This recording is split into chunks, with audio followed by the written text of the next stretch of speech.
네, 우리나라 올해 경제 성장률 전망치가 반토막이 났네요. 신용평가사 S&P라고 있죠. S&P 글로벌이 최근에 2025년 2분기 아시아 태평양 경제 전망을 내놨고요. 여기서 우리나라 올해 GDP 성장률 전망치가 기존에 2.0%였는데 1.2%로 하향 조정했다. 이렇게 갑자기 하향 조정 이렇게 크게 하는 건 정말 사실 처음 봤는데요.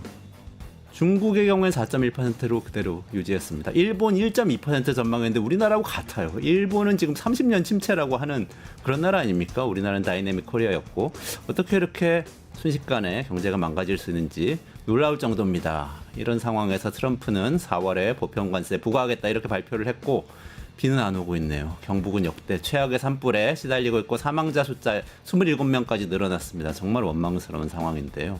서울 강동구에선 싱크홀 배달 노동자 사망 사고가 있었고요.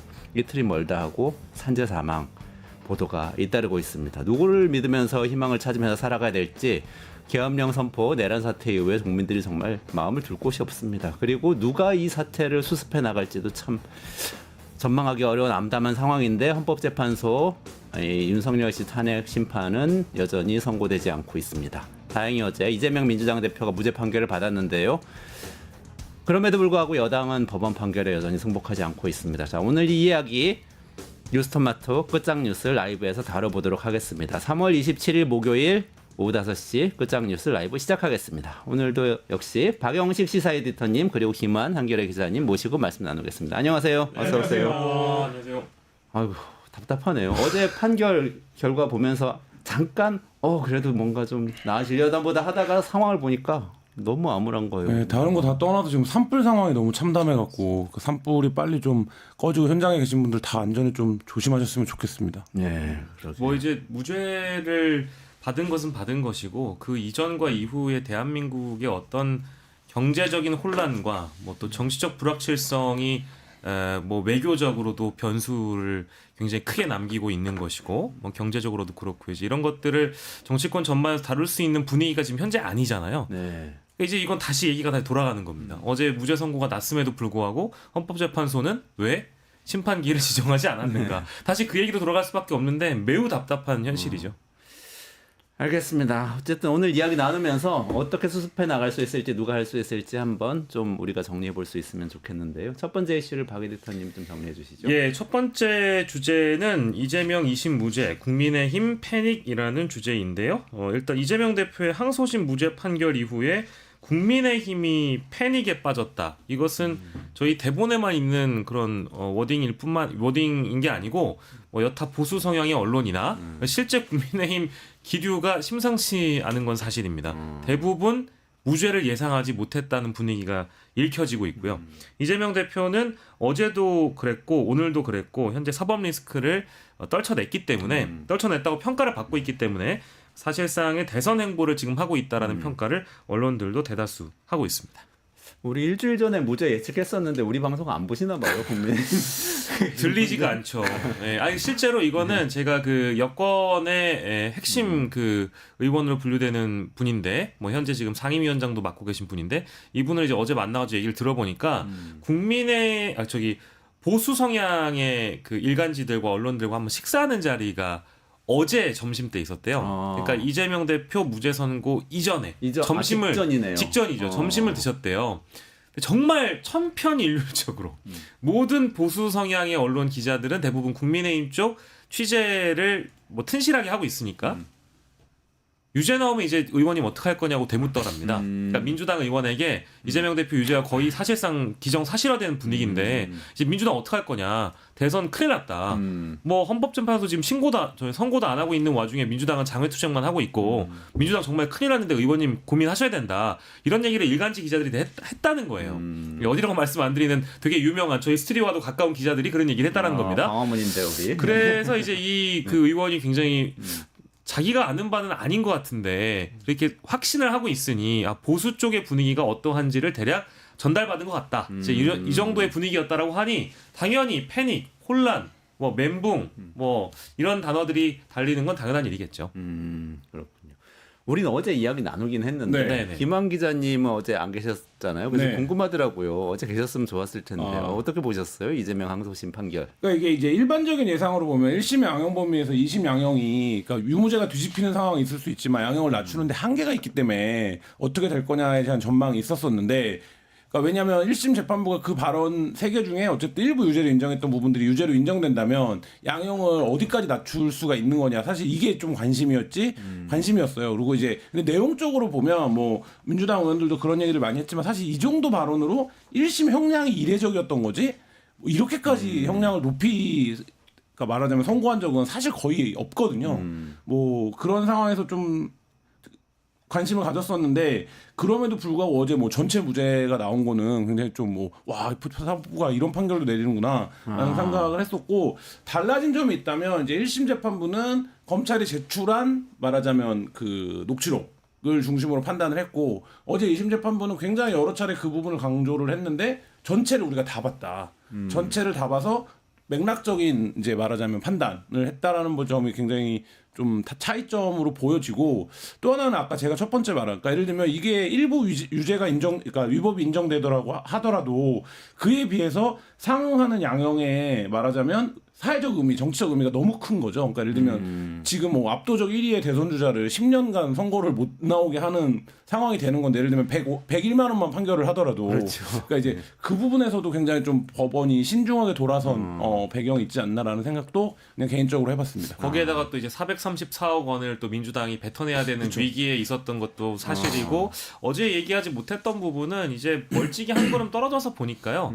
만약에 1심 판결이 지금 김환 기자님 말씀하신 것처럼 집행유예 2년에 징역 1년 그러니까 실형이 떨어지지 않고 가령 예를 들어서 벌금형 뭐 150만 원 이렇게 떨어졌다라고 한다면 유죄는 유죄지만 피선거권 박탈형이기 때문에 그 뭐랄까 어제 내렸던 판결에 대해서 민주당이 이 정도로 반색하거나 판세가 완벽하게 뒤집어지지 이제 역공의 시간이라는 발언이 나올 정도의 그런 기류가 나오진 않았을 것 같아요. 왜냐하면 처음에 축구 스코어로 따지면 거의 4대 0 5대 0으로 몰아붙이고 나서 이걸 6대 5로 뒤집은 결론처럼 느껴지잖아요. 근데 만약에 스코어가 한 1대 0으로 있다가 2대 1로 뒤집어지는 건 그리 큰 충격이 아닐 수 있는 거거든요. 그렇죠. 네. 근데 아까 말씀 주신 대로 낙선자에 대해서 실형을 선고한 케이스가 우리 역사적으로 유명 정치인은 허경영에 이어서 이재명 딱 두 사람밖에 없기 때문에 이게 너무 이례적인 판결이어서 뒤집어진 것 또한 국민의힘이 받아들이기에는 너무 이례적으로 받아들이는 것이겠죠. 판결에 대한 얘기는 뭐 어저께들 많이 하셨을 것 같은데 일단 국민의힘 전략 입장에서 보면 이런 게 있죠. 윤석열 정부 들어와서 이재명 대표가 8개인가요? 수사를 지금 재판을 받고 있고 혐의는 뭐 그거보다 당연히 더 많은데 애초에 이게 뭘로 시작된 겁니까? 대장동으로 시작된 거 아닙니까? 대장동 하다가 백현동 하다가 성남FC 하다가 무슨 성남의료원도 잠깐 갔다가 뭐 이렇게 지금 사건들이 갔는데 국민의힘이 한 1년 정도 전부터 선거법부터 해. 선거법은 제일 간단하잖아. 선거법은 할 수 있는 거잖아. 뭐 이렇게 지금 주장을 했던 거예요. 그래서 다른 거 여러 가지가 있지만 사실 진도가 빨리 나간 게 없어요. 유증교사랑 이거 두 개가 지금 이제 1심이 끝나 2심 선거법은 2심 끝났고 근데 사실 국민의힘에서도 선거법에서 기대를 하긴 했지만 유증교사가 더 문제라고 봤어요. 근데 유증교사가 1심에서 무죄가 나왔죠. 네. 그리고 선거법은 1심에서 생각보다 훨씬 센 형이 나왔어요. 그러니까 이 선거법 같은 경우에는 1심 전에 대체로 기자들의 예상이 저런 그러니까 지금 박용식 앵커가 한 얘기랑 비슷한 예상 한 200만 원 나올래나? 150만 원 나올래나? 왜냐하면 선거법들이 대부분 그 정도가 나오거든요. 그리고 2심에 가면 이거로 자격을 박탈하는 건 아닌 것 같다라고 판단하면 80만 원이 나오는 요게 이제 말하자면 양형의 관례였는데 이게 완전히 깨지면서 국민의힘이 옳거니 이거는 선거법은 이제 못 빠져나가네. 이거는 그러면 조기 대선이 가더라도 이거를 유죄 나오면 되겠네라고 해서 탄핵 심판을 최대한 지연해야 된다라는 논리의 모든 전제가 뭡니까? 뭐였습니까? 3월 26일 유죄가 나올 거다. 애가 전제였는데 지금 말하자면 국민의 입장에서는 기대하던 가장 큰 말하자면 틀이 아예 깨진 상태가 된 거죠. 그러네요. 그래서 이제 진짜 패닉에 빠진 것 같은데 권성동 대표의 발언을 좀 직접 들어보고 우리가 또 평론을 좀 이어가 보도록 하죠. 권성동 대표 영상 나와 있나요? 네. 26일 이재명 대표의 선거법 위반 사건 항소심 판결이 있기 때문입니다. 이미 1심에서 징역 1년에 집행유예 2년을 받았습니다. 이 정도 형량이면 항소심에서도 피선거권 박탈형이 예상됩니다. 민주당 역시 항소심 판결이 이재명 대표의 정치 생명과 직결될 것이라는 예상을 하고 있습니다. 그렇기 때문에 항소심 판결에 불복하고 내부의 비명 세력을 억누르기 위해 선제적으로 극단적인 장애 투쟁에 돌입한 것입니다. 26일 선거법 위반 항소심 판결에 승복하겠다는 대국민 약속을 해야 합니다.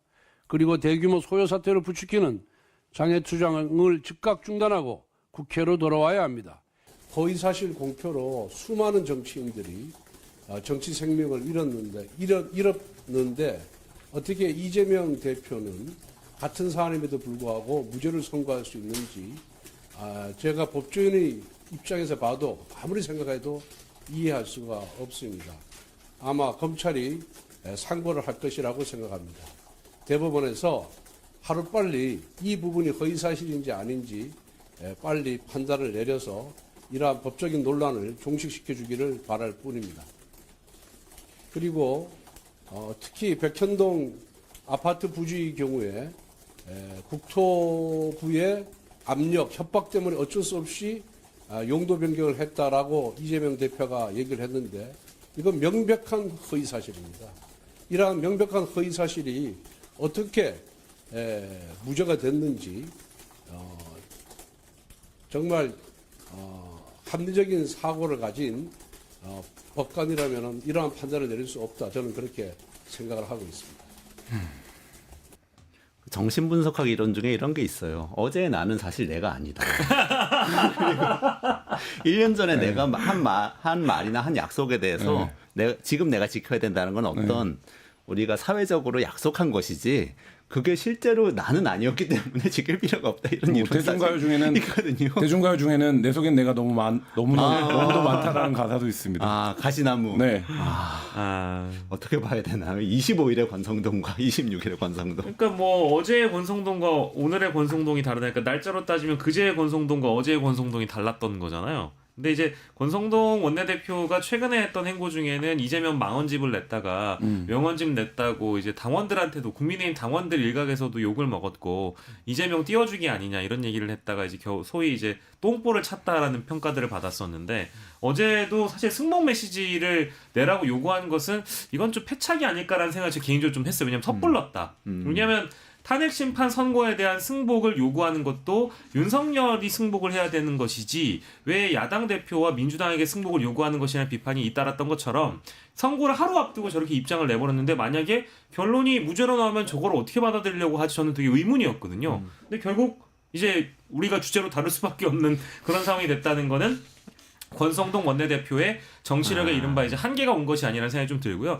사실 이게 뒤집어지는 경우가 어제의 권성동뿐만 아니라 2015년, 16년에 권성동 법사위원장 당시의 그 발언과 지금의 이제 권성동 원내대표가 이 탄핵 심판을 대통령 탄핵 심판권을 바라보는 시각이 완벽하게 배치된다라고 얘기를 했던 게 얼마 전의 일입니다. 그래서 정치인들이 과거에 자신이 했던 발언과 완전히 배치되는 경우가 사실 이게 어제 오늘의 일은 아니어서 신기하지는 않지만 이 사건이 굉장히 정치적으로 또 법적으로도 하나의 큰 족적이 될 가능성이 높은 사건이었잖아요. 이재명 공직선거법 2심 사건은 대통령 후보에 대한 가장 강력한 대권 후보의 정치적 미래를 꺾을 수도 있는 그런 사건에 대해서 너무 가볍게 대처한 것은 아닌가라는 평가를 나올 수밖에 없겠습니다. 취재 현장에서 보면 정치인들이 다들 그런가요? 어제 했던 말 오늘 바꾸고 그래요? 뭐 말을 요리조리 하기는 하는데 지금 이렇게 이것처럼 예를 들면 정반합이 되는 문제를 저렇게 어제 지금 박용신 앵커 얘기한 것처럼 어저께는 확실하게 얘기를 했다가 오늘은 전혀 다른 예를 들면 그저께도 약간 뭐 이거가 유죄 판결이 나올 경우에 이런 이제 단서를 단다든지 뭐 이랬으면 사실 그 다음 날 넘어갈 수 있죠. 맞아요. 그게 이제 여의도 화법이라고 불리는 나는 그런 의미로 얘기한 게 아니다라고 넘어갈 수 있는데 그저께 권성동 원내대표는 뭔가 그러니까 이게 자꾸 내가 이게 가짜 뉴스가 전파되는 메커니즘도 똑같은데 이게 이제 그거 믿고 싶은 걸 믿는 거잖아요. 그러니까 내가 이제 신념적으로 믿은 거예요. 유죄가 날 거라고 믿지 않으면 사실 저렇게 얘기하기가 어렵죠. 그러니까 당연히 유죄가 유지될 거라고 믿어서 강하게 얘기를 했는데 이제 오늘 뭐 제목이 패닉이기도 하지만 전혀 기대했던 거 전혀 한 번도 생각해보지 않았던 결과가 나오니까 지금 이제 완전히 당황과 저는 어저께 권성동 의원의 발언은 그 정치인들 보통 그렇게 얘기를 하죠. 상대당의 유력 정치인이 어떤 무죄 판결을 받으면 이거는 뭐 대법원 가서 다시 다퉈야 된다. 그러니까 저 톤을 그 전날에도 유지를 해줬어야 되는데 그 전날은 너무 이제 말하자면 신념이 확신이 된 상황이어서 너무 좀 멀리 나갔고, 그러니까 이제 이게 뭐 하루 아침에 그러니까 말하자면 뭐 지금 짤이 돌고 밈이 되고 이렇게 비교가 되고 이런 상황이 되는데 이게 이제 정치인이 여러 가지 자산으로 자기 정치를 해나가는데 제일 중요한 것 중에 하나가 대중과의 신뢰 자산이거든요. 그러니까 이게 사실 대중과의 신뢰 자산이 완전히 하루 만에 이제 풍비박산 나는 이런 상황이 된 거죠. 그러니까 뭐 멘붕이란 표현이 맞을 것 같고 일단 지도부 얘기가 나왔으니까 권성동 원내대표하고 권영세 비대위원장이 일단 오늘자로 뭐라고 했는지는 좀 정리를 할 필요가 있을 것 같은데요. 권영세 비대위원장이 오늘 비대위 회의에서 얘기를 한 걸 결국 이제 김문기 건과 관련된 판결에서 골프를 치지 않았다라는 그 발언에 대한 허위 여부를 따지는 게 무죄가 떨어진 거잖아요. 그래서 그 사진을 10명이 나온 단체 사진을 4명으로 조작한 것이라고 재판부가 판결을 했기 때문에 그것에 대해서 오늘 논평이 좀 많았어요. 사진을 확대한 것을 조작이라고 인정하면서 골프 발언을 무죄로 판단한 것은 판사의 문해력을 의심케 하는 일이다라고 권영세 비대위원장이 문제를 삼았어요. 근데 여기에서 저는 비유 자체가 일단은 이분들이 좀 깊이 고민을 해보셔야 되는데 이따 뭐 뒤에 얘기하겠습니다만 주정차 위반 과태료 통지서도 사진을 확대해서 보는데 법원이 확대 사진을 조작이라고 했으니까 국민은 과태료도 내지 않겠다며 법원을 비웃고 있다라고 논평을 했고요. 그리고 권성동 원내대표도 여기에 이제 동일한 입장인데 언론인 여러분 비대위 회의에 기사 쓸 때 저를 클로즈업한 사진을 쓰지 말라. 당신들이 서울 고법에 가면 사진 조작범이 될 수 있다. 클로즈업해서 찍지 말라고 이야기를 한 것입니다. 그래서 이거 결국은 그 4명을 함께 그 작은 네모에다 몰아놓고 처음에 시작은 그 당시에 국민의힘 이기인 씨가 했던 것이고요. 네네. 그때 경기도 의원 할 때. 맞습니다. 네. 그리고 박수영 국민의힘 의원이 SNS에 포스팅해가지고 저 내용이 더 많이 알려진 것이 사실인데요. 저걸 조작이라고 일단 여당에서 조작을 했다라고 재판부가 판결을 했기 때문에 결국 무죄가 나온 거로 연결되는 거잖아요. 근데 그거에 대해서 그게 아니다라고 비판을 하는 것인데 저는 글쎄요. 이 대목은 충분히 비판이 좀 가능할 것 같습니다. 저거요. 세상에 골프 안 치는 사람이 골프 치는 사람보다 많기 때문에 제가 네네. 설명 한번 해드릴게요. 네. 골프는 한 팀이 4명이에요. 네. 그러니까 이거 4명 사진을 넣은 건 조작이에요. 골프를 4명이 같이 한 팀으로 친 것으로 보이게 만들기 위한 당연히 조작인 거예요. 그 이제 그 의도가 있는 네, 것이죠. 골프 안 치는 분들은 사실 이거 잘 이해 못 하시는 것 같더라고요. 그렇지만 권영세 대표는 당연히 알 텐데 알면서도 이제 그러니까 어제 재판부의 판단은 그렇게 4명으로 확대하고 크롭하고 이거 자체가 문제라기보다는 이거를 그렇게 한 이유가 지금 이현재 앵커가 얘기한 대로 그 의도에서 이 사진을 발췌해서 이게 전부인 것처럼 해서 보여준 게 아니냐 이런 맥락적 판단 하나 깐 거고 어제 무죄가 나온 거에서 결정적인 거는 이재명 대표가 지금 검찰이 기소한 이재명 대표의 발언 자체는 골프를 쳤다 안 쳤다가 포인트가 아니라는 그렇죠. 거예요. 얘기를 한 적이 없고요. 예. 근데 거기서 지금 1심에서 어떻게 검찰이 기소를 한 거냐면 검찰의 기소 논리가 이렇게 봐봐. 이렇게 사진이 있어. 이 사진이 있고 골프도 쳤어. 골프 친 사진을 인정했거든요.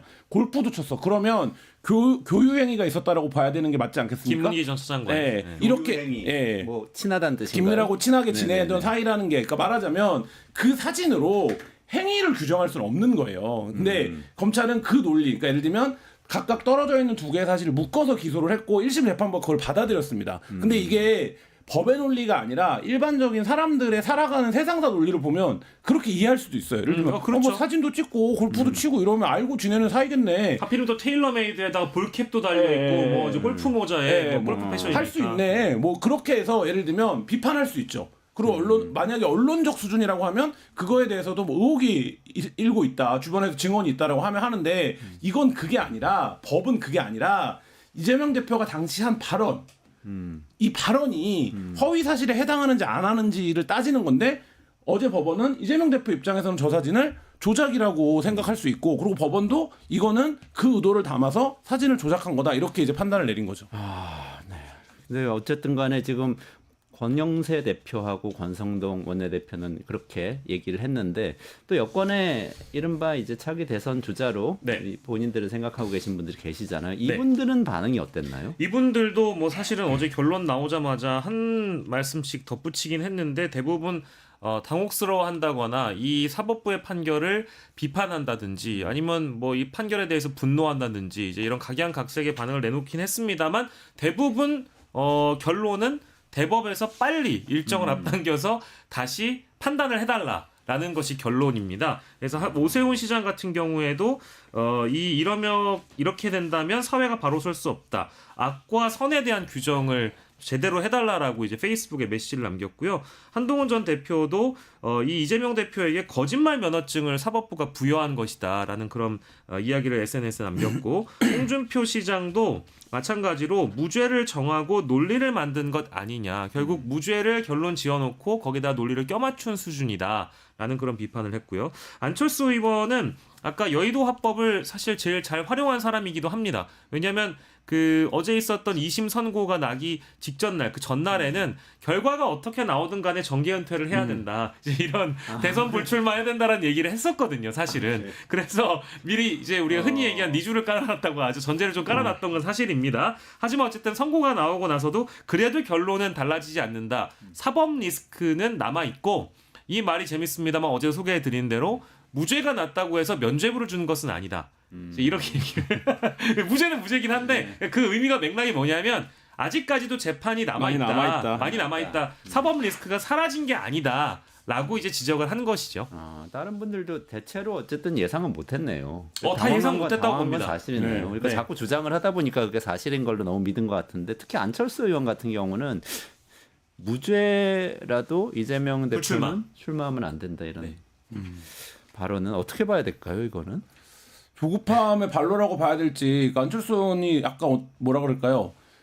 무논리할 때가 있어요. 대선 후보 시절에도 보면 어떤 난 그냥 싫어요. 뭐 이런 식의 태도 뭐를 보일 때가 있거든요. 그러니까 본인은 그게 어떤 정치적으로 차라리 이렇게 얘기하는 게 득이 되겠다라고 판단해서 말할지 모르겠는데 그걸 보는 사람들은 그걸 무논리스럽고 어린아이가 떼쓰는 것 같은 모습이잖아요. 그러니까 그런 때가 있는데 저는 이 발언도 전형적으로 그 대선 토론이나 서울시장 토론회에서 연출했던 나는 그냥 싫어요. 뭐 이런 류의 그때 홍준표 네. 지금 대구시장한테 네. 당시 후보한테 그랬었죠. 네, 대선 토론할 때. 네, 그러니까 저는 그런 류의 반응이다. 근데 이제 그쪽 안 쳐다보겠다. 네, 뭐 안철수 기억나네요. 후보가 대중적인 아까 제가 뭐 신뢰재산 얘기했지만 안철수 후보가 본인의 대중적 이미지를 가장 많이 깎아먹은 게 그 TV 토론 가운데 하나가 TV 토론의 어떤 사람들이 머릿속에 남아있는 잔상 아니겠습니까? 그래서 이제 정말 TV 토론을 못한다 이런 평가들이 기자들 사이에서도 많았었는데 근데 저는 어제 그러니까 이 논리도 약간 그런 이제 말하자면 안철수 의원의 이미지 연장선에 있다. 그러니까 이 논리대로 하면 사실 국민의힘에도 출마를 못할 의원들이 많죠. 그리고 오세훈 시장 얘기도 잠깐 하면 이재명 1심 놀리면 오세훈 시장도 유죄입니다. 오세훈 시장도 생태탕 때 생태탕 집에 간 거 자체는 법원이 그거 안 갔다고 했잖아요. 본인은. 예. 네. 근데 이제 그러면 근데 본인이 인정을 했죠. 확인을 했었죠. 네. 그러니까 이제 그런 논리라고 하면 그러니까 이게 정치인들이 아무리 우리 편 남의 편이 있지만 이 공직선거법에서 자유로운 사람은 사실 별로 없거든요. 왜냐하면 이거는 그래서 그 전까지 그래도 정치 문화가 어떤 의리와 강호의 도와 뭐 이런 거를 강조할 때는 선거 끝나면 자기가 이겼으면 서로 다 취하해 주는 거예요. 그래서 아까 말씀하신 것처럼 낙선자가 처벌된 사례가 없는 이유 중에 하나가 그 문화에 있는 거예요. 낙선자가 취하를 해줘서. 네네네. 그러면 낙선자도 취하하는 거죠. 이런 상호적인 이제 선거가 끝나면 치열하게 싸우더라도. 근데 지금 이제 이 도가 사라졌고 한동훈 오늘 뭐 SNS에서는 그런 글도 많던데 이게 다 한동훈 법무부 장관 시절에 있었던 일이고 사실이죠. 네, 한동훈 법무부 장관이 이때 어쨌든 뭐 직접 검찰을 지휘하지 않는다고 하더라도 이른바 이제 말하자면 윤석열 한동훈 라인에서 중앙지검과 그 수원지검을 통해서 이재명 대표를 2년 넘게 어쨌든 표적 두듯이 지금 수사를 해온 건 사실인 거잖아요. 근데 이 부분에서 지금 이미 재판이 1심이 끝난 2개가 무죄가 났고 본인들은 그렇게 자신만만해하던 대장동이나 백현동 같은 경우에 아직 시작도 못했거든요. 그렇다라고 하면 한동훈 뭐 전 비대위원장은 본인이 법무장관 시절에 있었던 이 기소가 그러니까 계속 그 지점을 비판해왔던 거 아닙니까? 이재명 의원에게 비판적인 사람들조차 이게 지나치다, 이게 과하다, 이게 지금 거짓말 면허증이라고 했는데 검찰이 기소 면허증을 갖고 야당 정치인들만 수사하는 게 아니냐 이 비판을 해왔는데 그 비판의 결과가 법원에서 지금 이렇게 나왔다면 한동훈 전 비대위원장은 반성부터 하는 게 맞다. 어떤 경우라고 하더라도. 실제 그 검찰의 경우에도 어제 참 이례적인 일이었지만 저도 선고 나오고 나서 판결문 보고 알았거든요. 그 기소 검사가 2명 들어가고 공판 검사 8명 들어갔는데 그런 케이스가 사실 많이 없죠. 왜냐하면 많이 없는 게 아니라 비근한 제일 최근에는 이재용 사건 정도. 그때도 네. 그 정도 들어가. 그러니까 10명 이상 들어간다라는 건 어마어마한 겁니다. 검찰력을 총동원했다 이런 정도로 그러니까 봐도 보통 된다는 뭐 거죠. 2명 들어가거나 3명 들어가는 케이스를 제일 많이 봤고 1명 들어오는 경우도 네, 있었고요. 근데 10명이라는 거는 사실 이 사건에 얼마나 많은 검찰력이 동원되는지를 보여주는 내용이어서 근데 다만 죄송한 얘기지만 그 정도 검찰이 매달려 가지고 이 한 사람을 유죄로 만들기 위해서 탄탄하게 논리 개발을 했다면 법리를 신경 썼다면 이런 결과 나오기가 어렵겠죠. 1심이 제가 알기로 1심이 12명이었어요. 검사. 이름 올린 검사. 12명이었어요. 네. 2심이 10명이에요. 공수처에 지금 검사 몇 명 있는 줄 아십니까? 몇 명 있어요? 7명 있습니다. 7명. 기간 전체. 공수처 전체보다도 거의 이 2배 사건 가까운. 하나가 많은 거고 일선지청 같은 데 가면 이 인원보다 검사가 적은 지청들이 있을 거예요. 근데 지금 이 사건에 12명, 10명씩 들어가 우리가 아는 이제 예를 들어서 뭐 박근혜 적폐 때 기소했던 굵직한 이름들 있잖아요. 그것도 많아야 4-5명입니다. 검사가. 그 굵직한 이름들도. 근데 이거는 검찰 입장에 그래서 이재명 대표가 나오자마자 그 얘기를 한 거잖아요. 국력 낭비라고. 근데 실제로 검찰도 이 부분에 대해서 내부에서 얼마나 진지하게 외부에 드러내지 못하더라도 반성을 하고 있는지 모르겠는데 이거는 사실 이제 그런 과정으로만 보면 기소와 해서 이게 근데 무죄가 났다 이러면 사실 이거는 말이 안 되는 사건인 거죠. 그러니까 과거에 정경심 씨 재판이나 조국 전 장관 그런 재판의 경우에도 검사들이 다수가 들어와서 이제 동일한 문제가 지적이 된 적이 있긴 했었거든요. 근데 이재명 대표는 어제 10명이 들어왔다고 하길래 저도 굉장히 놀랐죠.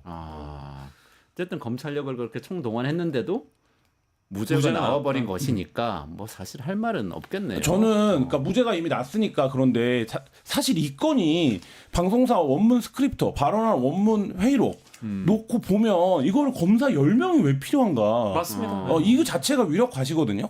그러니까 이게 뭐 예를 들면 정경심 사건이라든지 아니면 그 전에 뭐 이재용 회장 사건이라든지 이런 사건은 굉장히 복잡하잖아요. 복잡하고. 예를 들면 뭐 자료 정리에도 시간이 많이 걸리고 그다음에 적용할 법리에 대해서 뭐 협의나 토론도 필요할 거고 뭐 할 텐데 회계적인 부분들도 있고 이거는 말한 거잖아요. 그냥 이 말한 거는 다 전문을 예, 바로 확보할 수 있고 하면 그 전문 읽어보는데 뭐 하루 걸리겠습니까?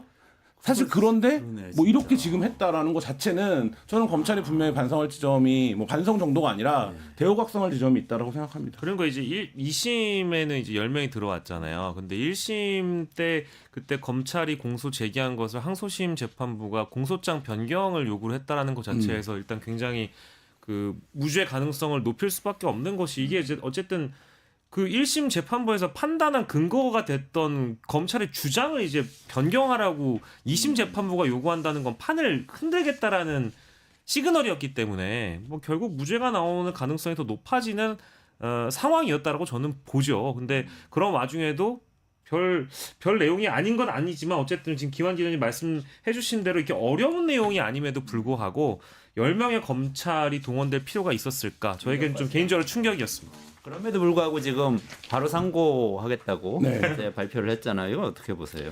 글쎄 이것도 이제 검찰을 비판하지 않을 수가 없는데 윤석열에게만 왜 검찰은 작아지는가? 뭐 물론 즉시 상고라는 용어는 법률적으로 존재하지 않습니다. 근데 이건 국민들이 받아들이기엔 그냥 상고가 너무 그냥 끝나자마자 나와 버리니까 이런 걸 즉시 상고라고 부르는 건가? 왜 근데 검찰은 윤석열한테는 그때 법원의 결정에 항고하지 않았지? 구속 취소했을 때. 그러니까요. 이제 그런 비판을 할 수밖에 없는 것이고요. 뭐 저는 이제 이 대목에서는 민주당의 입장에 대해서 일단 따로 줄 수밖에 없는데 이러니까 이제 검찰이 정치 검찰이라는 비판을 받을 수밖에 없는 겁니다. 그러니까 법은 누구에게나 항상 공평해야 되고 사법의 형평성이라는 게 존재하는 거잖아요. 근데 어떤 특정인에게만 사회적 특권 계층이라는 그 특정 권한을 부여한다라고 한다면 검찰 스스로가 지금 헌법을 존중하지 않고 있고 헌법 수호의 의지가 없다라고 읽어질 수밖에 없는 대목이거든요. 이제 그런 차원에서 이건 충분히 비판을 해줘야 되고요. 뭐 대법에 이제 가서 뭐 판단을 다시 언젠가 받겠습니다마는 글쎄요 시간이 한창 오래 걸릴 것 같아서 저는 지금 국민의힘이 또 다시 올인을 하고 있던데 공직선거법 공직선거법 2심에 올인했던 것처럼 계속 이런 식으로 여론전을 벌이고 의원들 다수가 인터뷰하는 것마다 대법 판결 받을 수 있다. 조기 대선에 만약에 열려도 상관없이 받을 수 있다라고 지금 계속 하고 있는데 만약에 이제 파기환송이 된다고 하더라도 그걸 판단하는 기간이 또 있잖아요. 이거는 글쎄요. 저는 불가능하다고 저는 국민의힘이 지금까지 이 문제에 집착했던 논리로 보면 대법에 가서 파기환송이 되더라도 국민의힘한테는 아무 실익이 없습니다. 그렇습니다. 네. 그러니까 대선이 이미 끝나버리면 무슨 국민의힘이 이재명 대표가 선거 과정에서 이렇게 말한 거에 무슨 실익이 있겠습니까? 그러니까 사실 국민의힘이 기대했던 건 딱 한 가지죠. 그러니까 조기 돼서 탄핵 선고가 나기 전에 이재명 대표가 먼저 유죄가 나는 한 가지 상황을 보고 달려온 건데 이미 그 상황에서의 대전제가 깨졌기 때문에 대법에서 설령 파기환송을 한다고 하더라도 고법에서 그러면 고법은 우리는 무죄 줬는데 대법에서 파기로 내려오면 다음날 그럼 대법 말이 맞네요 이러지 않거든요. 그렇죠. 그러면 또 굉장한 시간이 상당 시간이 소요가 되는 거고 이거는 국민의힘이 그토록 주장하는 633에서도 벗어나는 일이 됩니다. 맞습니다. 왜냐하면 고법은 그러면 굉장한 장고를 해야겠죠. 왜냐하면 자기네 논리가 맞았다고 다시 대법원을 반박해야 되니까. 그렇기 때문에 국민의힘이 이 사건에 집착했던 이유는 오로지 이게 빨리 될 수 있다. 라는 거 하나였는데 이미 이제 국민의힘이 이거를 집착했던 이유는 상실됐다. 정치적으로는 이재명 사법 리스크를 계속 외치면서 대선을 하겠다 뭐 이런 이야기일 수도 있지 않아요? 그걸 어떻게 보세요? 저는 이제 그거 하나의 전략을 보고 가겠죠. 근데 우리가 한번 깊이 고민해봐야 될 것은 윤석열 대통령이 당선되기 이전부터 시작을 해서 이건 뭐 이제 2021년도부터 저는 봐야 된다고 보는데요. 조국 전 장관 이후에 이제 이재명 의원까지 이재명 대표까지 우리가 생각을 해보면 국민의힘의 전략은 오직 하나였습니다. 조국을 때리고 이재명을 때려서 뭐 재보궐을 치르고 대선을 치르고 그 이후에 총선을 치러왔거든요.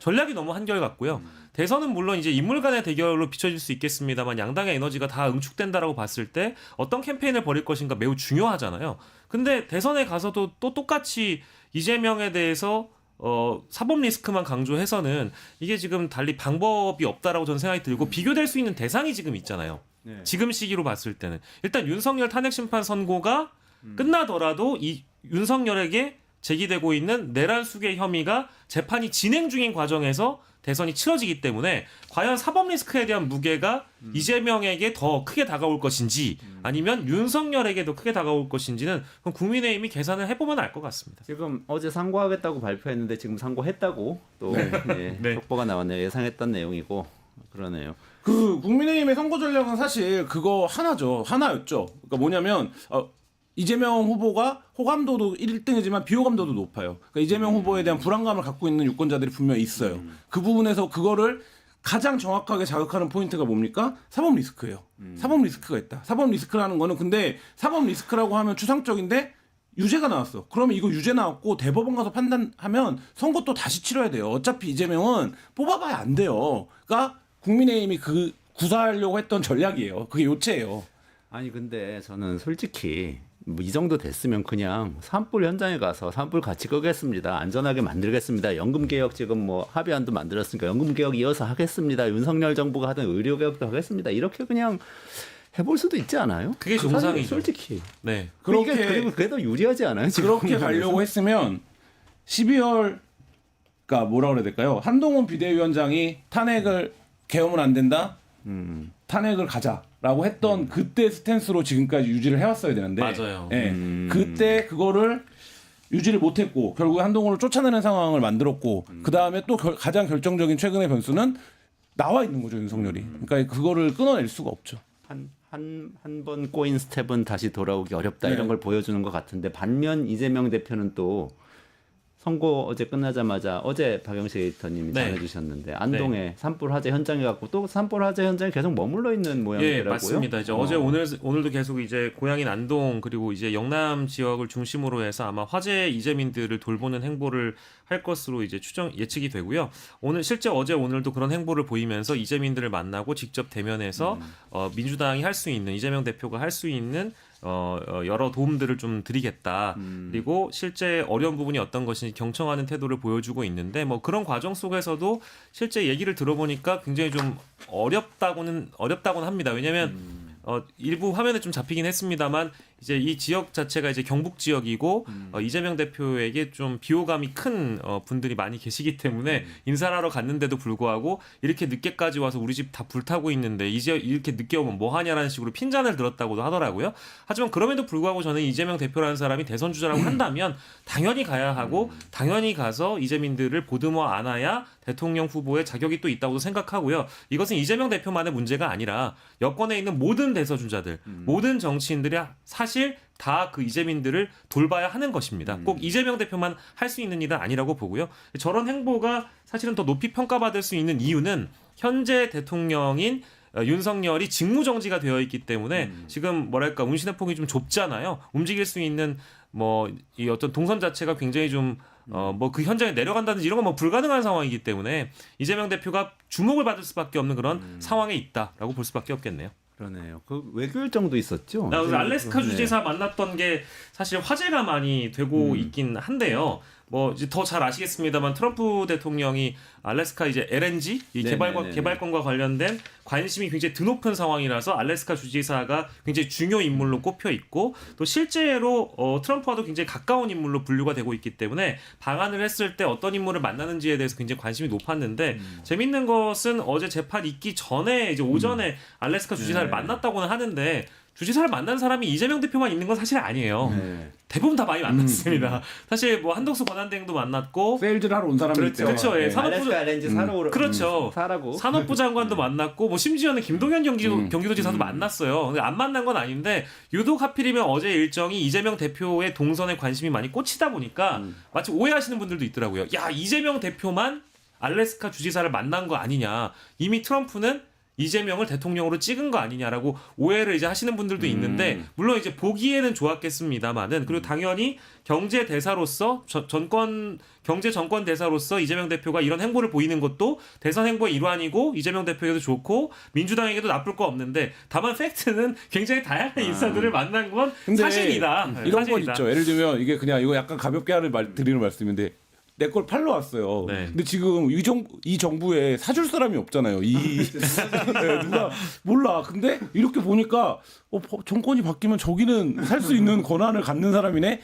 이렇게 이제 판단 접근이 되는. 그러니까 그렇게 사람들이 읽는 거죠. 이제 그러니까 말씀하신 대로 여러 사람을 만났지만, 그러니까 나머지 사람들은 다 그러게요. 좋은 물건 있으시구나. 이렇게 덕담만 할 수 있는 거라고 하면 말하자면 알래스카 주지사가 보기에도 이재명 대표는 만약에 정권만 바뀌면 우리 물건 사줄 수 있는 사람인데 뭐 이런 판단 사람들도 그러해서 만났나 이렇게 이제 하는 그게 대세론을 누리는 주자의 유리함입니다. 사실은 근데 다른 점 하나 있어요. 많은 분들이 만나긴 했어요. 사실 알래스카 주지사는 뭐 트럼프가 작년에 대선 캠페인 때 드릴 베이비 드릴 해가지고 다 뚫어서 꺼내서 쓰자 그랬는데 그게 두 가지잖아요. 텍사스의 셰일오일하고 알래스카의 그 LNG인데 그거 파낼 거니까 이제 파내면 팔아야 되니까 이제 팔러 다니는 거잖아요. 솔직히. 근데 이재명 대표는 다른 만난 사람들하고 좀 다른 면이 있어요. 왜 그러냐면 몇 주 전에 그때도 탄핵 심판 한참 뭐 이게 논의되고 있을 그런 어지러운 정국인데 박형준 부산시장을 만났어요. 이재명 대표가 가서. 근데 그때에 북극 항로가 금방 뚫릴 거고 이 알래스카 LNG를 우리가 수입할 수도 있기 때문에 그러면은 부산이 동아시아의 이 허브항이 될 수 있다. 중요한 항만이 된다. 네, 항만이 되고 부산에서 알래스카 거쳐서 이제 북극이 기후 변화 때문에 얼음이 녹으면 거길 통해 가지고 유럽으로 가면은 그 항로가 우리가 지금 중동으로 가가지고 LNG 수입하거나 수에즈나 건너가지고 유럽 가는 것보다 훨씬 가깝다. 그러니까 부산에서 이 준비해야 된다 막 그랬는데 박형준 시장이 그 얘기는 별로 안 듣고 이제 부산의 민원사항 왜 안 해결해 주냐 그러면서 막 싸운 적이 있었어요. 근데 하여간 이재명 대표 일관되게 요구 관심을 갖고 있다. 그래서 제가 이런 외교 전략 준비하고 있다. 그리고 더 중요한 건 끝내주는 경제에서 이 이재명 대표가 부산 가기 무려 한 달 전에 이슈를 다뤘었다는 거죠. 북극 항로 다뤘다. 그거 보고 간 것 같다. 갔으면 좋겠다. 이재명 끝내주는 경제 구독설. 네.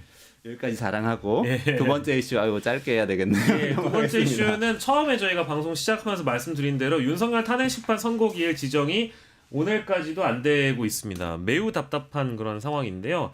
이제 4월로 넘어가게 되면 저는 이제 국민들의 분노가 이미 임계점을 넘어가서 광장에서 터질 지경이 되지 않을까라는 생각이 들어서 전 개인적으로 좀 걱정이긴 한데요. 이 결국 선고가 기일 지정을 하는 날은 언제이고 실제 선고는 언제 이루어질지에 대한 관심이 매우 높아지고 있습니다.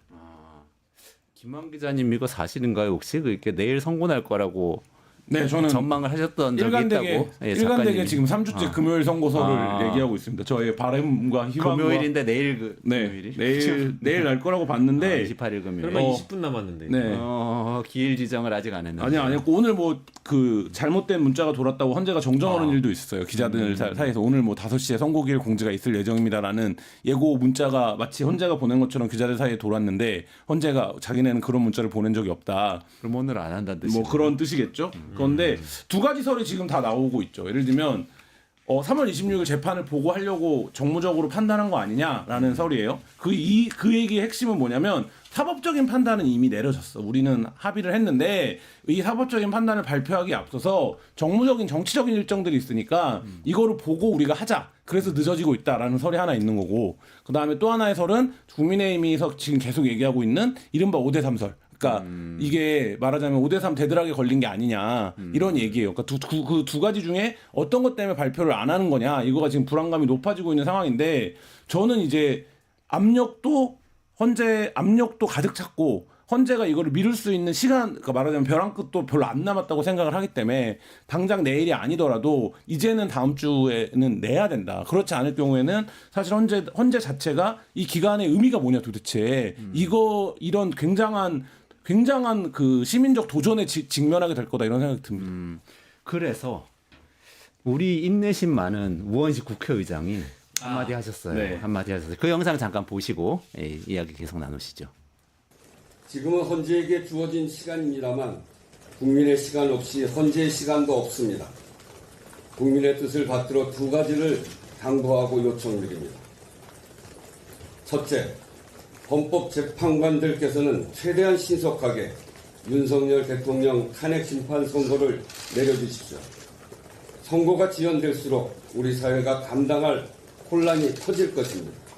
그 대가는 고스란히 국민이 치르게 됩니다. 둘째, 한덕수 대통령 권한대행께서는 마흔여 헌법재판관을 속히 임명하십시오. 명백한 위헌이 아닙니까? 대행이 스스로 헌법 위반의 국기문란 상태를 끌고 가면서 국민께 어떤 협력을 구할 수 있습니까? 불확실성을 최대한 빠르게 해소하고 훼손된 헌정 질서를 바로잡는 것만이 대한민국, 국민이 주인인 대한민국, 우리 국민이 만들어온 대한민국의 길입니다. 감사합니다. 아니 저는 우원식 국회의장 그 탄핵 국회에서 의결할 때 처음에 불성립했을 때 망치 두드리던 표정을 진짜 생생하게 기억하거든요. 엄청 열받았을 때 표정이 있어요. 예. 지금 그 정도까지는 아닌데 살짝 그 바로 밑에 이 인내심 많은 온한 양반이 거기까지 온 것 같은데 본인도 굉장히 분노하셨겠죠. 사실 저 기자회견의 이번 기자회견의 성격이라는 것이 몇 주 전에 했던 거랑 동일합니다. 그 최상목 권한대행에게 마은혁 후보자 임명을 이제 요구했던 때와 이제 동일하게 헌법을 준수하라는 것이거든요. 헌법 소의지를 밝혀달라 권한대행들이. 근데 지금은 이제 사람이 한덕수로 바뀐 것밖에 없고요. 지금 요구하는 것도 마찬가지입니다. 근데 여전히 움직임이 없잖아요. 이제 같은 맥락의 기자회견이라고 저는 보고요. 이제 이러다 보니까 이제 우원식 국회의장이 이런 기자회견을 한 배경에는 어쨌든 국민의 대의기관인 국회의 수장으로서 국민들이 얼마나 헌재에게 답답한 마음을 가지고 있고 또 행정부의 지금 권한대행인 이 최상목 권한대행뿐만 아니라 지금 이번에 새롭게 다시 직무 복귀를 한 한덕수 권한대행이 얼마나 답답한 마음을 갖고 있는지를 대변하고자 나온 거란 말이에요. 그래서 그 여론을 보면 이렇습니다.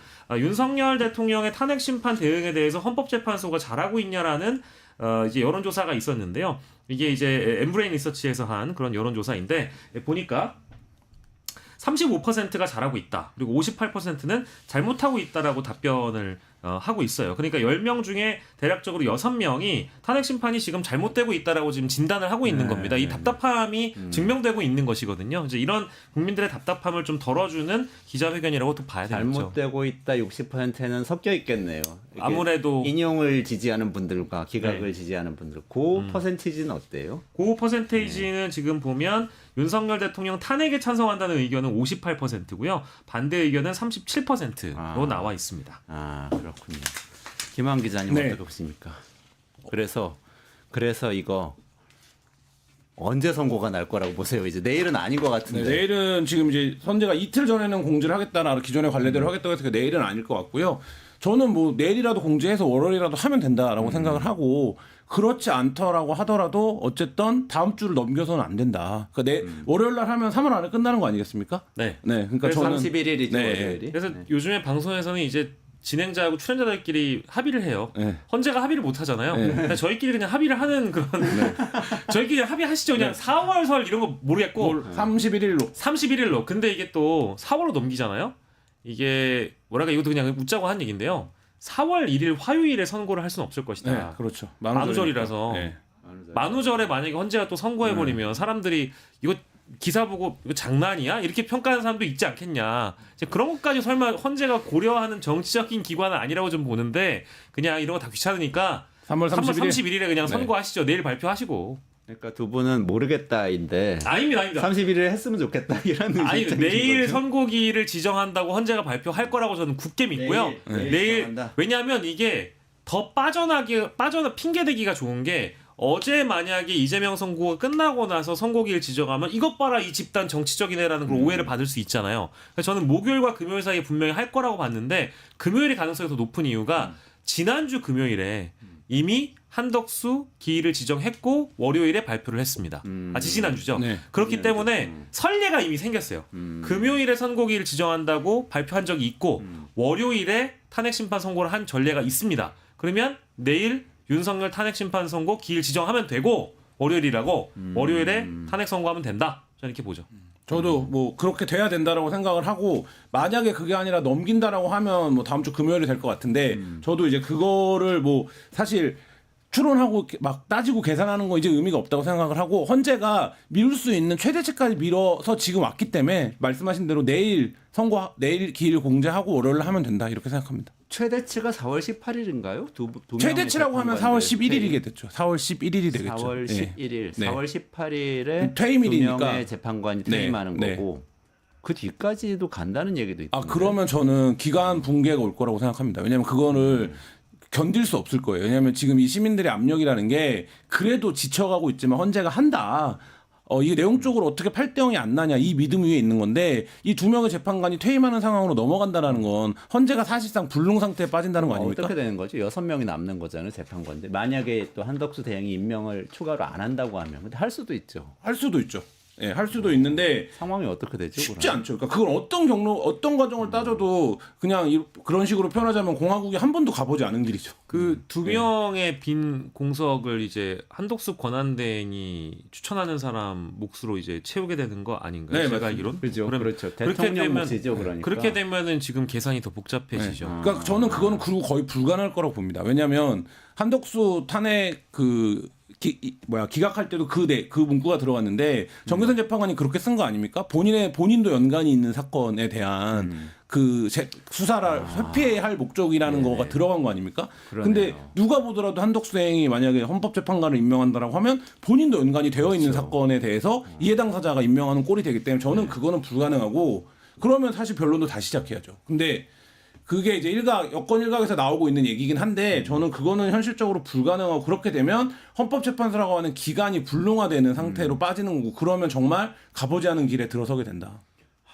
저는 근데 꼭 금요일에 할 것 같은데 이게 습관이란 게 무서워가지고 어쨌든 두 분은 3월 31일 설 4월을 넘기지 않았으면 좋겠다. 금요일이면 4월 4일인데 그때까지 안 갔으면 좋겠습니다. 저도 마지막으로 그래도 늦어진 이유가 해소돼야 네. 선고가 나올 거 아닙니까? 네.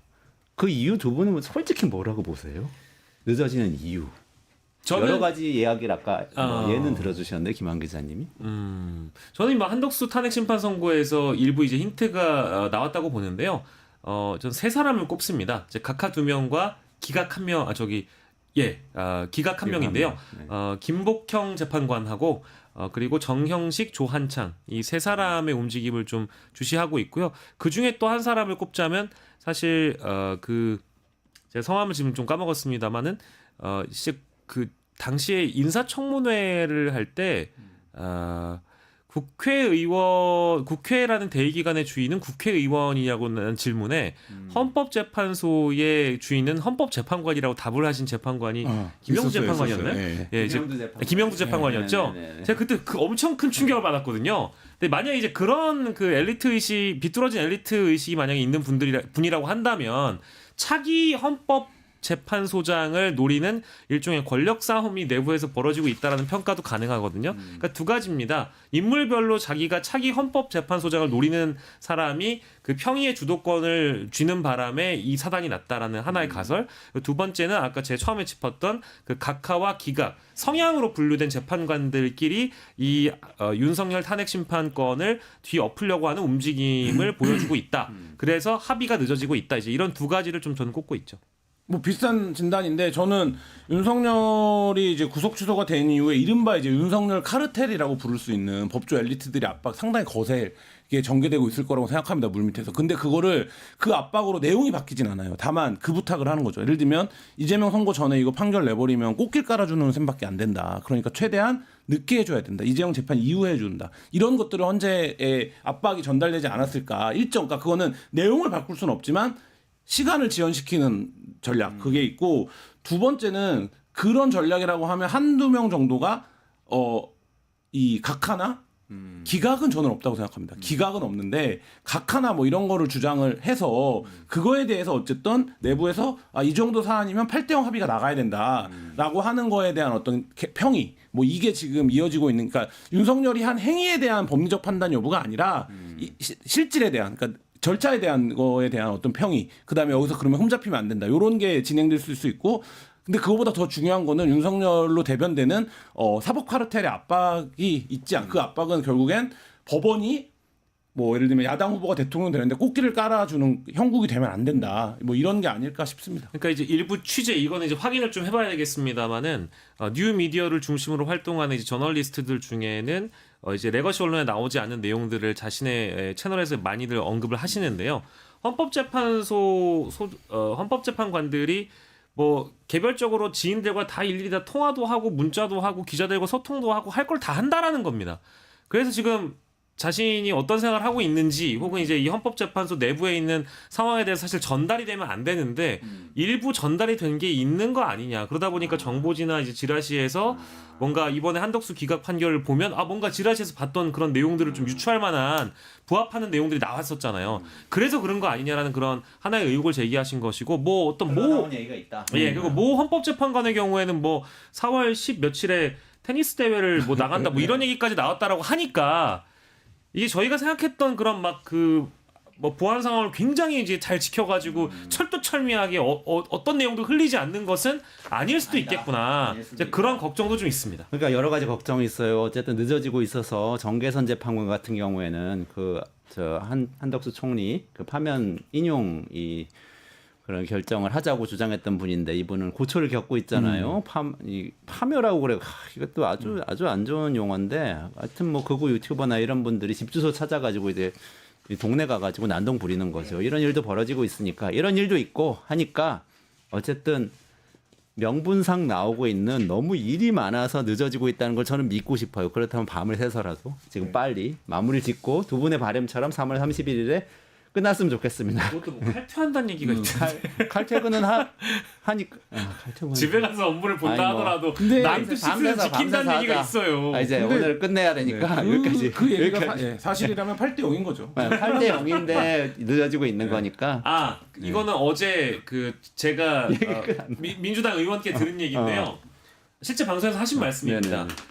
연구관들이 뭐 새로운 자료를 제출해가지고 평의를 더 이어가거나 한다고 하잖아요. 자료 제출은 끝났다고 합니다. 자료 제출은 끝나서 다음 이제 더 할 얘기가 없다라는 겁니다. 새로운 내용을 가지고 나와서 재판관들끼리 평의를 할 것이 아니고 평의는 끝났고 이제 판결 절차로 넘어가는 단계 이제 목전에 있다라고 보는 거죠. 솔직히는 이재명 항소심만 기다린 것 같고요. 항소심 기다렸던 거 티 안 내려면 어떻게 할까? 지금 그 고민만 하는 것 같은데. 냉각기를 좀 갖는 게 맞다고 생각할 수 있겠죠. 여기까지 하고 조금 지나면 이제 그 이원재 끝내주는 경제 바로 진행해야 되고 기다리고 계시니까 최승병 박사 나오실 거예요. 나오셔서 양자 컴퓨팅 이야기 또 이제 미국 증시에서 핫하죠. 이 이야기 진행할 테니까 끝까지 들어주시고요. 오늘 같이 이야기해주신 김한 기자님 그리고 박영식 에디터님 고맙습니다. 수고하셨습니다. 감사합니다.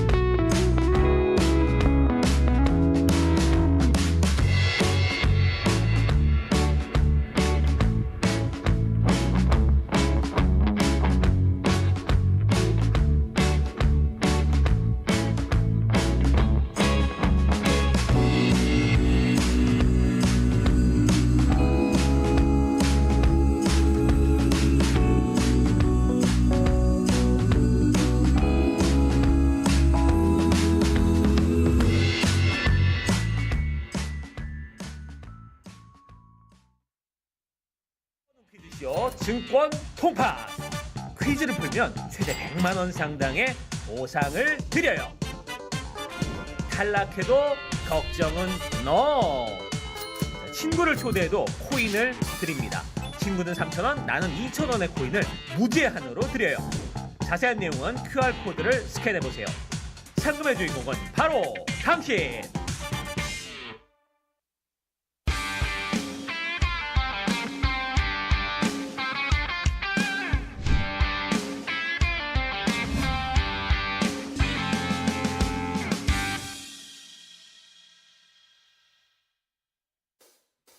(3월 27일) 목요일 이원재 끝내주는 경제 라이브 시작하겠습니다. 최승병 박사 전 삼성경제연구소 수석연구원 모시고 양자 컴퓨팅 요즘 뭐 증시에서도 핫 이슈죠. 이 이야기 좀 나눠보도록 하겠습니다. 안녕하세요. 어서 오세요. 네, 안녕하십니까. 아니 얼굴에 그러셨어요.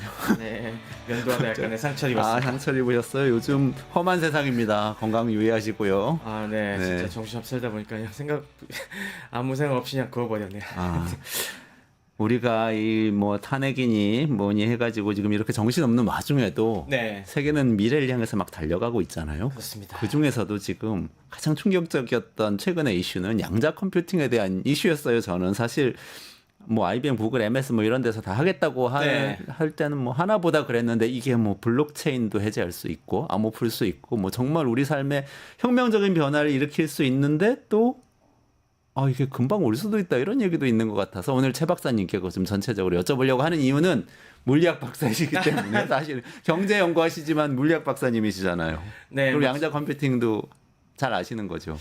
잘 안다고 보긴 좀 민망합니다. 왜냐하면 제가 전공한 분야는 통계 물리학이라는 분야거든요. 그래갖고 사실 이 양자 컴퓨팅을 이해하기 위해서는 양자역학을 잘 알아야 되는데 저희 분야에서는 양자역학을 그렇게 많이 하지 않습니다.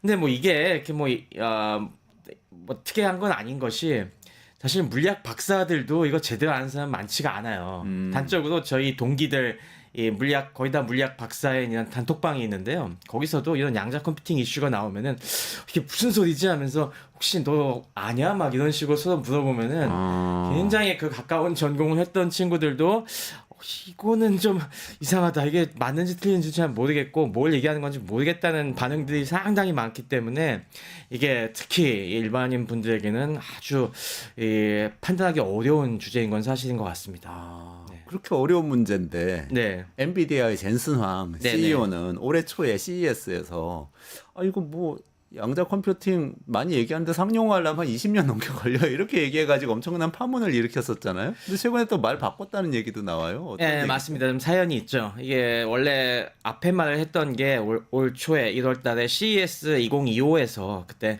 토의를 할 때 뭐 그 당시에 패널이 이 양자 컴퓨팅이 언제쯤 유스풀하게 될 것입니까? 이런 거 예상하십니까? 그런 질문을 던지니까 15년은 약간 좀 너무 빠른 것 같고 30년은 그때는 좀 많이 성숙했을 것 같으니까 한 20년 정도 되면은 유용하게 되지 않겠느냐 막 그런 얘기를 했었죠. 그래서 증시에서 난리가 났었죠. 양자 컴퓨팅 기업들. 네, 테마주들이 그냥 엄청 폭락을 해갖고 다들 젠슨왕을 엄청나게 욕게 됐는데 그게 워낙 이 욕을 많이 먹으니까 젠슨왕이 이번에 GTC 2025에서는 아예 그 GTC 2025 4일차에 퀀텀 데이라는 또 세션 하나 만들어서 거기 또 양자 컴퓨팅 하는 이 여러 기업체들 뭐 주로 CEO 대표들을 갖다가 초청을 해다가 딱 본인이 직접 나서서 그때는 미안했다. 그때는 내가 잘 모르고 한 얘기고 사실 우리도 양자 컴퓨팅 관심을 갖고 이제 여기 투자를 시작했다라고 하면서 이제 투자자들을 좀 달랬죠. 그러면서 내가 그 당시에는 사실 양자 컴퓨팅 기업들이 상장했는지도 몰랐다. 사실 한 번 더 먹이는 말 같은데. 그것도 몰라. 있는 것도 너희들 있는 줄도 몰랐어 이런 얘기예요. 뭐 그러면서 뭐 하지만 사과하겠고 나는 이거 유망하다고 생각하니까 뭐 진짜 어떻게 될 건지 한번 같이 얘기해 보자. 뭐 그런 일이 있었죠. 근데 중요한 거는 그날도 양자 컴퓨터 기업들 주가가 떨어졌죠. 주가는 또 떨어졌어요. 네, 그때도 뭐 크게 기존에 했던 얘기들 말고 뭐 좀 투자자들 만족시킬 만한 솔깃한 얘기가 안 나와서 그런데 어쨌건 뭐 이게 그만큼 젠슨왕도 인정한 만큼 중요한 기술이고 그리고 엔비디아도 이제는 이 기술에 다른 빅테크들처럼 투자한다는 사실 자체는 굉장히 이 많은 와 역시 이게 미래의 기술인가 보다 하는 반응을 끌어냈죠. 미래 기술인 건 맞는데 시간은 걸릴 수도 있다. 뭐 이런 얘기네요. 대표적인 기업이 혹시 어떤 데가 있나요? 뭐 우리나라 많이 관심을 가지시는 기업들이 뭐 아이온큐 스타트업 중에는 아이온큐가 있죠. 요거는 듀크대 김정상 교수님이라고 한국계 교수님이 또 이제 창립 멤버로 활약하시고 지금은 경영에서는 좀 손을 떼시고 R&D 쪽으로 전념하고 계시고요. 그리고 뭐 리게티 컴퓨팅이라든가 뭐 최근에 싸이 퀀텀이라든가 같은 수많은 이 관련된 스타트업들이 있고 무엇보다도 이게 양자 컴퓨팅은 빅테크들이 지금 난리죠. 빅테크들 중에서는 뭐 대표적으로 IBM, 구글, MS 이런 쪽에서 굉장히 시리어스하게 하고 있고 뭐 아마존이나 뭐 지금 애플이나 엔비디아 같은 데들도 어느 정도 이제 자체 이 미래 대비하는 개념으로 선행 연구 개념으로 팀을 꾸리고 꾸준히 투자는 하고 있습니다. 지금 한 30분 정도 시간이 있는데요. 네. 그동안에 요거 한번 전반적으로 한번 촥 한번 정리해서 요거만 들으시면 이제 양자 컴퓨팅과 관련된 투자 의사 결정과 개념 이해하실 수 있게 이렇게 좀 해주시죠.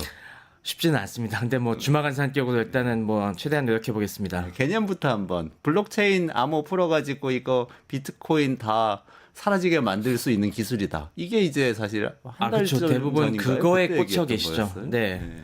근데 그거는 양자 컴퓨팅에 대해서 좀 오해하고 계신 겁니다. 아 그래요? 네. 블록체인 암호를 갖다가 푼다는 거는 뭐 할 수 있다고 얘기는 되는데 사실 이게 그게 목적은 아니고요. 그게 주목적은 아니고 그렇게도 할 수 있다라는 쪽입니다. 양자 컴퓨터에 대해서 일단 이게 뭔가라는 것부터 얘기를 드려야 되긴 할 텐데 제대로 이해하려면 이것도 굉장히 많은 시간이 걸려서 아주 간단하게만 말씀드리면은 기본적으로 우리 컴퓨터라는 거는 계산기지 않습니까? 계산을 하는데 이진수로 0과 1로 된 숫자들을 막 사치 계산을 비롯해서 여러 가지 계산을 하는 게 컴퓨터입니다. 그런데 이 양자 컴퓨팅은 이 계산을 하는 단위부터가 좀 다릅니다. 우리가 0과 1 요걸 갖다가 비트라고 하지 않습니까? 근데 양자 컴퓨팅에서 다루는 거는 이 비트 이렇게 정보를 담고 있는 걸 우리가 큐비트, 양자 비트라고 하는데요. 요거는 0과 1 어떤 두 가지의 상태만 갖고 있는 것이 아니라 0과 1이 특정한 비율로 막 섞여 있습니다. 중첩이 돼 있다고 이걸 우리가 표현을 하는데 그러니까 어떤 이 하나의 이걸 보통 이 정보를 담고 있는 것들이 여러 가지 종류가 있는데 기본적으로 이런 양자 물리의 복잡한 현상들은 아주 작은 입자들에서 일어나는 일이거든요. 그래서 우리 분자나 아니면 원자 그 이하의 뭐 전자 이런 아주 그런 수준에서 일어나는 것들인데 그런 작은 입자들이 담고 있는 정보가 0, 1 하나 딱 정해지지 않고 확률적으로 그게 섞여 있는 겁니다. 한 0, 1 확률이 한 60%, 뭐 1 확률이 40% 이런 식으로 일단 섞여 있는 이것부터가 벌써 좀 머리가 복잡해지시죠. 그 개념 여쭤볼게요. 그래. 거기부터 이해를 해야 될 것 같은데. 그러니까 우리가 0, 1이라고 컴퓨터 비트를 만들 때는 이게 있거나 없거나잖아요. 네. 예를 들어서 우리 모니터 화면에 이렇게 을 볼 때도 그렇죠. 이게 실체가 있는지 없는지가 확실하게 정해지죠. 찍혀 있거나 없거나. 네, 이게 뭐 안에 컴퓨터 안에서는 주로 이제 전압 어떤 거기 걸려 있는 전압이 5볼트면은 1, 그리고 0볼트면은 0 이런 식으로 명확하게 이게 둘 중 하나로 정해지는데 이 양자 세계에서의 문제는 이게 너무 작아갖고 이 상태가 0인지 1인지 갖다가 그때 알 수가 없어요 정확하게. 그래서 측정할 때마다 다른 겁니다. 근데 측정을 10번 해서 만약에 6번이 1이 나오고 4번이 0이 나올 수 있는 이런 거라는 겁니다. 그러면은 이게 요게 60대 40으로 그런 0과 1이 섞여 있다고 우리가 생각을 할 수가 있는 거죠. 슈레딩거의 고양이 뭐 이런 얘기가 맞습니다. 그런 슈레딩거의 얘기예요. 고양이도 사실 상자를 열어보기 전에는 그 안에 고양이가 죽었는지 살았는지 모르지 않습니까? 확률적으로만 우리가 생각할 수 있고 그러니까 그런 이 슈레딩거의 고양이가 들어있는 상자를 이용을 해서 우리가 컴퓨팅을 한다고 생각하시면 됩니다. 그러니까 상자를 그게 정확히 어떤 내용이에요? 상자를 열기 전에는 열기 전엔 몰라요. 그래서 근데 죽어 있을 수도 있잖아요 이미. 죽어 그럴 있는데 수도 내가 있죠. 모를 수 있잖아요. 그럴 수도 있죠. 그래서 그런 상자들을 가지고 그런 상자를 뭐 수십 개, 수백 개, 이걸 큐비트를 굉장히 여러 개를 갖고 있다고 하는데 이걸 열지 않은 상태에서 그걸 갖다가 뭐 다양하게 뭐 이걸 뒤바꾸기도 하고 여기다 전기 충격을 가하기도 하고 하면서 여러 가지 복잡한 연산을, 그 계산을 갖다가 수행을 하고서 맨 마지막에 다 열어보는 겁니다. 이 상자를 열어보고서 죽었네 살았네 죽었네 살았네 하고서 마지막에 결과 갖다가 확인하는 이런 게 양자 컴퓨팅이라고 보시면 되는데 도대체 왜 그렇게 복잡한 걸 해요? 라고 하는데 사실 그게 양자 컴퓨팅이 일반적인 우리 클래시컬 컴퓨팅이라고 하는 것과 굉장히 또 색다른 퍼포먼스를 낼 수 있는 원천인 겁니다. 아, 그 왜 그렇죠? 그걸 갖다가 이제 좀 이따가 설명을 드릴 텐데 이런 중첩이라는 요 한 가지가 중요한 것이고 중요한 것이고 그러니까 있으면서 동시에 없을 수 있다. 맞습니다. 확률적으로. 네, 그게 하나가 또 중요한 특징이고 또 하나는 요 다루는 그 두 개의 상자들 사이를 이 얽힘이라는 현상이 또 있습니다. 얘네를 갖다가 이 서로 연관짓게 만들 수가 있어요. 이게 어떤 일이 그럼 벌어지냐면은 만약에 이 안에 슈레딩거 요 안에가 두 개의 상자가 0, 1이었으면은 두 개가 만약에 연결이 돼 있으면은 얘를 갖다가 무슨 조작을 가해서 얘를 갖다가 0으로 바꿨다 하면은 여기 연결돼 있는 얽혀 있는 다른 상자도 그 0과 1이 바뀌어 버립니다. 우리가 얘네를 갖다가 건드리지 않더라도 얽혀 있는 다른 것들을 원격으로 바뀌게 만들 수가 있어요. 좀 더 복잡해지는데 네, 그러니까 그 상자를 열기 전까지는 고양이가 살았는지 죽었는지 모른다. 네. 살았을 수도 있고 죽을 수도 있는 상태다. 근데 하나의 1번 상자를 열었는데 살아 있는 게 확정됐다면 2번 상자에 있는 고양이가 아니요, 그렇게 살아있다가 확정되기 죽었다. 전에 두 개의 상자가 만약에 고양이가 살았는지 죽었는지 모르겠는데 이쪽 하나의 상자에서 고양이를 갖다가 환생을 시켰으면은 네. 이쪽에 있던 고양이도 이제 환생하는 막 이런 식으로 0에서 1이 다시 되고 막 이러는 거예요? 네, 이런 식으로 하나만 조작을 해도 다른 상자들까지 그게 조작을 할 수 있는 이렇게 만들 수가 있습니다.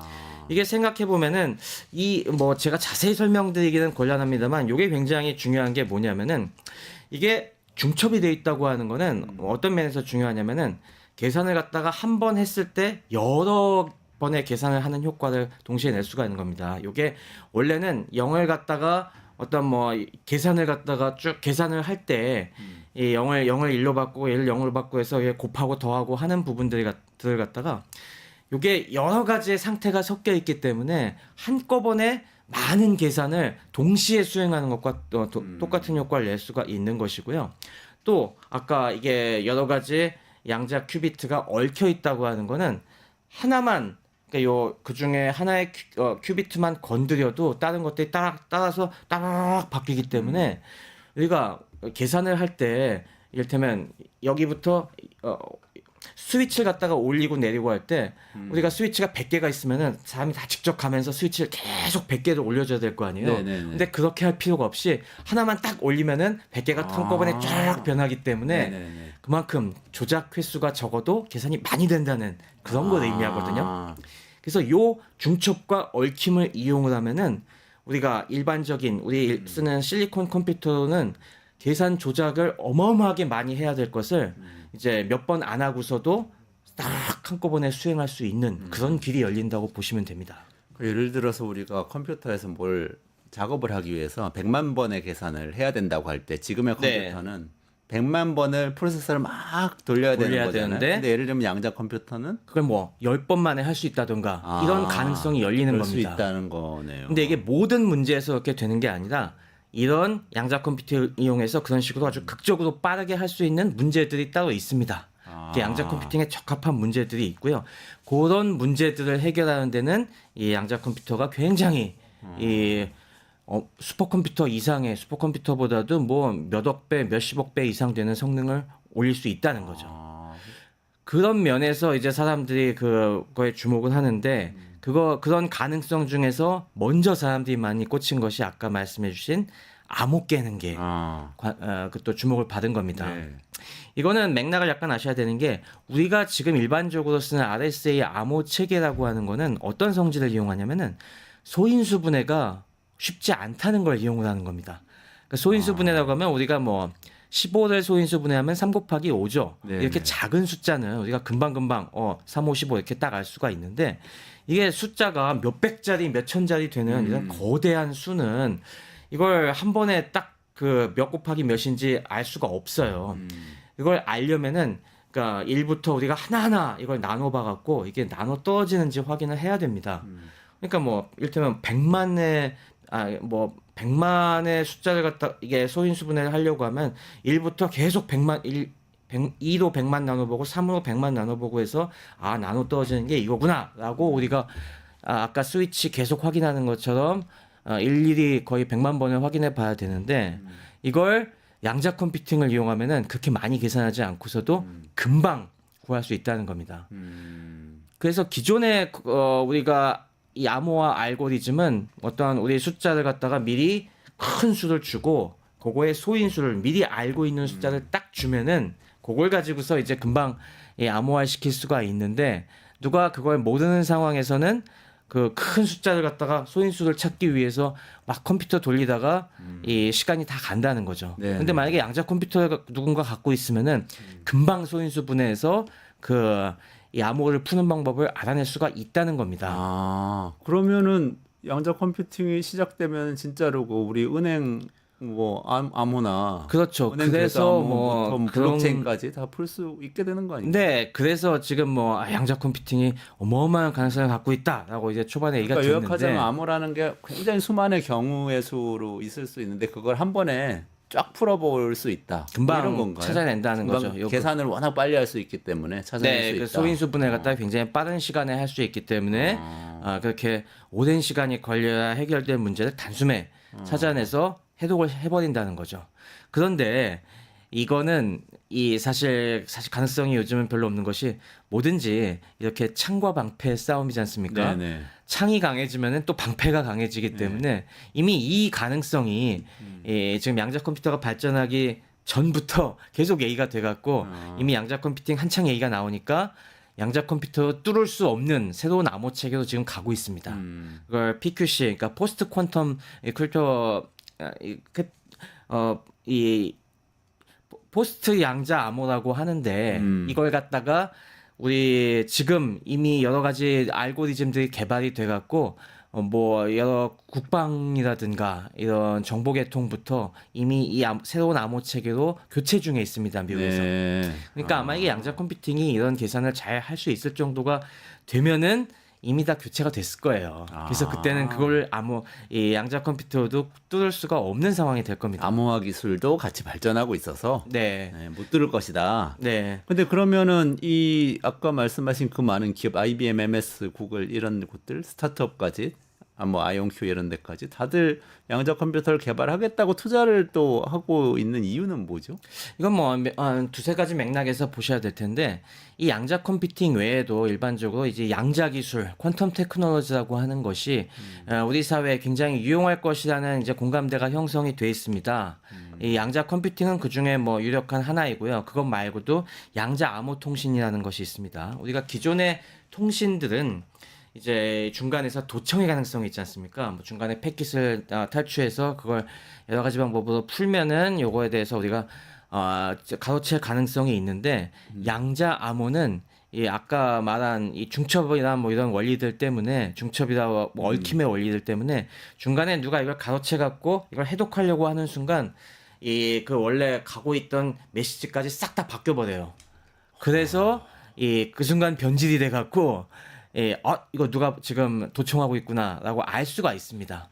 그래서 이제 보안을 확보할 수가 있는 건데, 그래서 이런 양자 암호 통신 같은 기술을 갖다가 지금 많이 또 임플리멘테이션 하고 있고요. 그리고 양자 센서 같은 기술이 있습니다. 과거에 비해서 훨씬 더 미약한 이런 신호들도 감지할 수 있는 그런 양자 센서 같은 기술들이 다들 이 양자 기술이라는 거에 얽혀 있는데 아무래도 이런 초정밀 기술들이 앞으로 미래 여러 사회에서 중요하게 쓸 거라는 관심을 많이 받고 있고 더군다나 이거에 지금 주목하고 있는 국가가 중국입니다. 아, 그래요? 네, 중국이 이 세 가지 양자 기술 중에서 양자 암호 통신이나 이런 쪽은 미국보다 지금 앞서고 있다는 평가까지 받고 있습니다. 양자 컴퓨팅, 양자 암호 통신, 양자 센서 요즘에서 암호 통신은 중국이 앞서 있다. 네, 중국이 굉장히 미국보다도 지금 앞서 있다는 얘기 나오고 양자 컴퓨팅도 굉장히 지금 열심히 하고 있기 때문에 그러니까 지금 미국 입장에서 굉장히 불안한 겁니다. 아무래도 이게 추격자인 중국 입장에서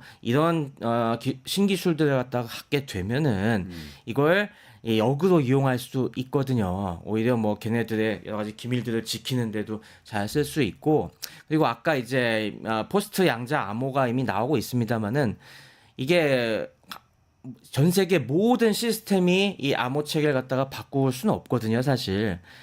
이 레거시 시스템 중에는 분명히 이걸 교체하고 있는 것들이 어딘가 있을지 모르겠는데 만약에 중국이 먼저 그런 걸 해독할 수 있는 수단을 찾아내면은 그게 우리가 그동안 방치하고 있었던 이상한 데로 침투해갖고 우리 정보를 갖다가 다 빼내갈 수도 있고 이런 식으로 국방 안보 문제에 큰 이 위협이 될 수가 있기 때문에 미국에서도 이건 중국에게 밀릴 수 없다. 그래서 계속 이 부스트업을 하는 부분들이 있고요.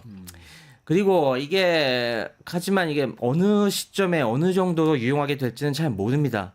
하지만 이제 빅테크 같은 쪽에서는 이런 게 아직은 투자가 크지는 않거든요. 그냥 우리도 열심히 하고 있다 정도를 갖다가 보여주기 위해서 기술력을 우리가 이렇게 기초 R&D에도 많이 투자하고 있다는 걸 보여주기 위해서 또 열심히 하는 부분들이 있습니다. 이게 만약에 잘 되면은 뭐 우리가 이 AI 못지않은 이런 테크의 프론티어에 서 있다는 걸 과시할 수도 있겠고 잘 안 돼도 그만이거든요. 이게 생각보다 잘 안 돼 갖고 이게 뭐 흐지부지 되더라도 뭐 큰 투자는 아니기 때문에 그런 의미에서 또 다들 적극적으로 얘기하면서 좀 약간 과장을 섞어서 피하라는 부분들도 있습니다. 아, 그래요? 잘 안 될 수도 있다는 얘기를 사실 최 박사님은 계속 하시는데 그게 잘 안 되는 이유가 뭐죠? 안 될 수 있다고 생각하신 이유가 뭐죠? 이게 사실 계속 이 전공자들 입장에서는 그 전부터 우려를 해왔습니다. 이게 벌써 뭐 한 30년 얘기가 한창 된 게 30년 전인데 그때나 지금이나 사실 양자 컴퓨팅의 큰 문제는 이게 굉장히 이 아까 얘기한 요 큐비트를 다루기가 어렵기 때문입니다. 아까 큐비트를 갖다 우리가 계산을 하기 위해서는 얘를 갖다가 0과 1을 적당하게 섞어줘야 되잖아요. 그 상태를 만드는 것 자체도 사실 어렵고요. 그 다음에 얘를 갖다가 아까 하려면은 이 큐비트들 사이를 얽힘 상태를 만들어야 한다고 말씀드렸지 않습니까? 네. 근데 이렇게 얽히게 하는 것도 굉장히 어려워요. 그 다음에 우리가 계산을 하기 위해서는 얘들의 여기 저장이 되어 있는 요 0일 상태를 갖다가 여러 가지 조작을 통해서 그러니까 우리가 일반적인 컴퓨터에서 거기서도 덧셈 뺄셈을 하듯이 여기서도 어떤 조작을 통해서 연산을 해야 되는데 그게 쉽지가 않습니다. 우리 일반적인 실리콘 컴퓨터에서처럼 그냥 전압 선 연결해서 걸어주고 하는 거랑은 훨씬 더 정교한 기술이 필요해요. 그리고 요게 워낙 민감한 상태이다 보니까 여기 노이즈가 조금만 들어가도 이 상태가 저절로 막 확 바뀌어버리기도 하고요. 아까 열심히 얽히게 만들어놨던 게 저절로 풀려버리기도 합니다. 아, 참 어렵네 이거는. 네, 이게 저절로 뭔가 돼버릴 수도 있다는 거는 굉장히 설명하기가 어려운데. 네, 그러면은 이게 그런 식으로 우리가 원했던 상태에서 벗어난다고 하는 거는 그게 다 에러거든요. 에러. 네네네. 그렇게 그럼 계산 결과가 우리가 믿을 수 없다는 얘기입니다. 그러니까 이런 오류 가능성이 너무나 많기 때문에 우리가 보통 지금 얘기 나오는 이 여러 가지 언론에서 보시는 양자 컴퓨터 같은 경우는 되게 어마어마하게 극저온에서 합니다. 거의 절대 0도에 가까운 뭐 한 절대 0도면은 마이너스 273도죠. 아, 네. 섭씨로요. 네. 네. 그런데 이제 거기서 마이너스 270도 정도까지 냉각을 시켜갖고 네. 아주 그런 저온에서는 이 노이즈가 굉장히 적지 않습니까? 그래서 거의 노이즈를 차단시킨 상태에서 해야 되니까 이게 굉장히 어렵고요. 그러면서도 이게 조작하다가 계속 실수가 나옵니다. 그러면 이 실수를 갖다가 발생했는지를 우리가 찾아내갖고 그걸 교정해주는 이게 에러 코렉션 부분들이 들어가야 되는데 이것도 쉽지가 않습니다. 그러니까 이런 부분들 때문에 이게 제대로 될까라는 그런 고민들이 있는 거죠. 근데 최근에 이런 부분에서 양자 컴퓨팅의 요즘 실용화 얘기가 많이 나오는 것들이 기술이 꾸역꾸역 발전을 하고 있습니다. 그래서 요렇게 하면은 이 에러를 좀 더 줄일 수가 있다. 그리고 요런 방식으로 그 큐비트를 만들면은 그런 노이즈에 굉장히 영향을 덜 받는다. 아니면 원천적으로 노이즈가 적다라는 이런 기술들이 자꾸 발표가 되면서 그러면은 이런 식으로 기술이 빠르게 발전하면은 될 수도 있지 않을까 하는 희망이 나오는 겁니다. 그러니까 구글이 몇 달 전에 몇 큐비트짜리 네, 그렇죠. 양자 컴퓨터 완성했다고 발표하지 않았었어요? 논문으로 발표했던가요? 그랬죠. 논문도 발표하고 계속 그 여러 가지 실용 얘기를 하고 있죠. 과거에는 이 큐비트를 갖다가 뭐 수십 개 만드는 것도 힘들었는데 지금 뭐 IBM이나 구글이나 그런 데서는 뭐 몇천 개 단위 정도까지는 이걸 만들고 있어요. 근데 이게 제대로 된 우리가 원하는 계산을 하기 위해서는 아직 몇천 개로는 부족합니다. 이게 적어도 수십만 개 수준의 이상이 필요하기 때문에 아직 거기까지 가려면 시간이 약간 걸린다는 거고 또 수십만 개가 그런 오류를 갖다가 교정할 수 있는 기능까지 포함을 해야 되려면은 그 큐비트를 훨씬 더 많이 만들어야 돼요. 그러네요. 얽힘에서 에러가 없도록까지 만들려면 훨씬 복잡하긴 하겠네요. 늘어나면. 맞습니다. 그런 걸 어떻게 할 것인가.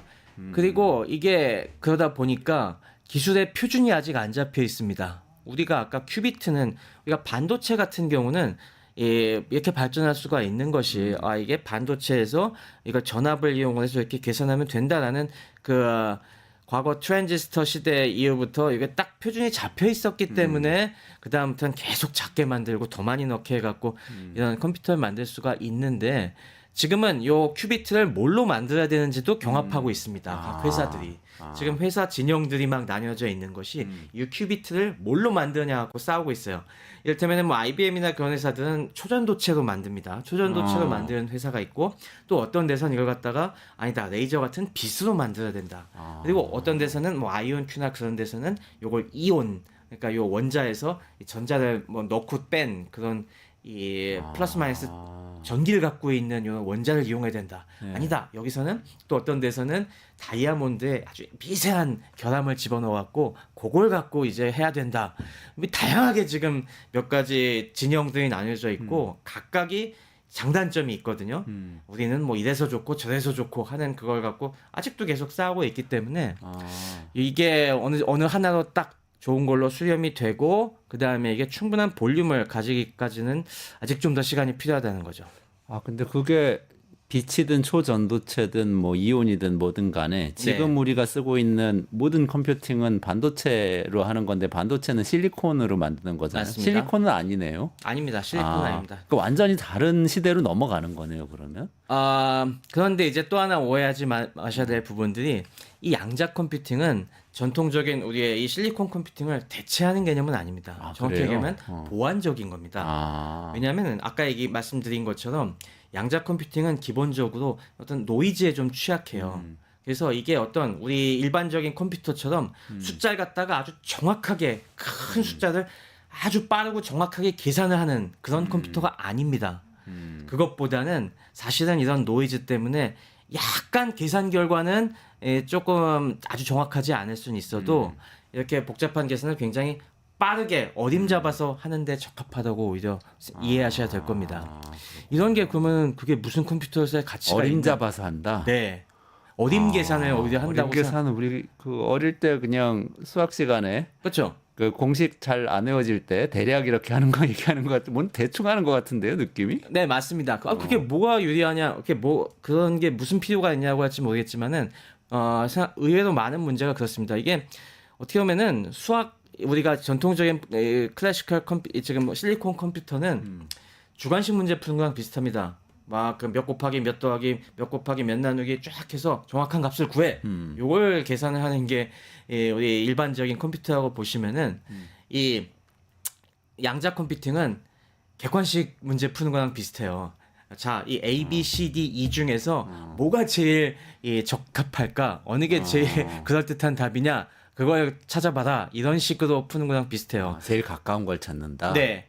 그러려면은 이를테면 그 기억 니은 디귿 리을 미음 5 가지 경우가 있다면은 우리가 보통 때는 5 가지 경우를 다 계산해야 될 거 아닙니까? 근데 양자 컴퓨팅은 아까 말씀드린 그런 특징들 때문에 5개를 동시에 계산할 수 있다고 보시면 돼요. 그럼 한 번만 딱 계산해서 5 가지 중에 자 기억이 제일 적당한 답입니다. 요걸 찾아내 주는 게 아주 정확한 계산은 필요는 아니고, 하여튼 우리가 원하는 거랑 제일 가까운 거다라고 이렇게 알려주는 거라고 보시면 됩니다. 근데 그 객관식 지문, 요 선택지가 5개가 아니라 몇백만 개인 문제, 몇천만 개인 문제에 이걸 적용할 수가 있다는 거죠. 그렇게 되면은 이게 어떤 때 이게 유용하냐면 이를테면 우리가 신물질을 찾는데 이런 때 유용할 수가 있습니다. 지금 없는 물질을. 네, 뭐 어떤 우리가 원하는 특성을 딱 찾아야 될 때 이 물질이라는 게 딱 우리가 여러 가지 뭐 똑같은 원자들이 있다고 하더라도 이렇게 조합하고 저렇게 조합하고 해서 우리가 원하는 특성을 만들어낼지 모르거든요. 그랬을 때 이게 조합될 수 있는 여러 가지 가능성들을 다 한꺼번에 집어넣고 우리가 원하는 특성은 어느 요 분자가 제일 가까운가 이걸 갖다가 풀어 계산을 해볼 수가 있는 겁니다. 제약업체에서 그런 거 하는 거 아니에요? 맞습니다. 그런 데서 그런 뭐 신소재 만들거나 신약 물질을 만드는 데서 그래서 유용했을 수가 있죠. 과거에는 그걸 하나하나 계산하려면은 어마어마한 시간이 걸렸는데 이건 그런 걸 다 한꺼번에 집어넣고 한 번에 쫙 계산을 해버리면은 그 중에 제일 적합한 사실 우리가 뭐 감기에 고치는 약을 만든다고 할 때 뭐 감기를 바이러스 100% 죽이는 약을 물질을 찾아낼 수는 없잖아요. 하지만 뭐 한 80% 정도 듣는 우리가 알고 있는 여러 후보 물질들 중에서 제일 적합한 물질 하나만 찾아도 약이 되잖아요. 그게 어림 계산이군요. 그렇죠. 그러니까. 그런 게 제가 말하는 어림 계산입니다. 그러니까 바이오 분야하고 큰 관련이 있다는 거를 알게 됐네요. 네, 그래서 이게 바이오나 뭐 이런 여러 가지 이 새로운 물질이 같은 필요한 분야에서 여러 가지 화학 산업이라든가 뭐 제약 산업이라든가 뭐 금속을 다뤄야 하는 뭐 제철 뭐 이런 제철도 관련이 있겠네요. 네, 그런 데서 오히려 양자 컴퓨팅이 우선적으로 쓰일 수가 있습니다. 근데 지금 화제가 되고 있는 기업들은 아까 말씀하신 엔비디아부터 시작해서 MS 뭐 그리고 구글 뭐 이런 곳들은 AI에 꽂혀 있는 기업들이잖아요. 네, AI 맞습니다. 개발하고 관련 있는 거 아니에요? 이런 생각을 하는 분들 많은 것 같은데. AI도 관련이 있을 수는 있는데 그게 메인은 아닙니다. 이 어떤 또 얘기가 나오고 있냐면은 자, 구글에서 우리가 그 딥마인드 있지 않습니까? 알파고로 유명해진 거기가 알파고로 바둑으로 뜬 다음에 딱 옮겨간 부분이 그래서 노벨상까지 이번에 받은 분야가 단백질 접힘이라는 겁니다. 그러니까 우리가 어떤 이 단백질이 사실은 분자를 안다고 하더라도 이게 어떤 식으로 접혀갖고 어떤 기능을 할지는 기존엔 몰랐거든요. 그걸 AI 기법을 통해서 그걸 갖다가 풀어서 노벨상까지 받았는데 이런 식으로 우리가 분자 구조를 어떤 분자의 이 조성을 할 때 그 어떤 분자의 구조를 갖고 어떤 기능을 가질지 이걸 계산하는 게 쉬운 문제가 아니거든요. 우리 현실에서 우리 여러 가지 다양한 일들을 할 때는 결국에 그런 이 여러 가지 가능성들에 대해서 트레이닝을 시켜야지 AI가 작동을 하는 거 아니겠습니까? 그런데 아까 말씀드린 것처럼 이 양자 컴퓨팅이 그런 물질의 여러 가지 에너지라든가 그런 구조 같은 걸 계산하는데 굉장히 적합해요. 그러니까 이런 양자 컴퓨팅으로 그런 어떤 가상 물질들에 대한 여러 가지 데이터들을 생성해낸 다음에 그걸 AI한테 학습을 시키면은 또 그 AI를 가지고 또 여러 가지 관련된 연구라든가 연구에 관련 뭐 신제품을 개발할 때 쓸 수가 있다는 거죠. 그런 식으로 그런 부분들은 기존에는 우리가 일일이 다 실험을 해서 그 데이터를 만들어냈어야 됐거든요.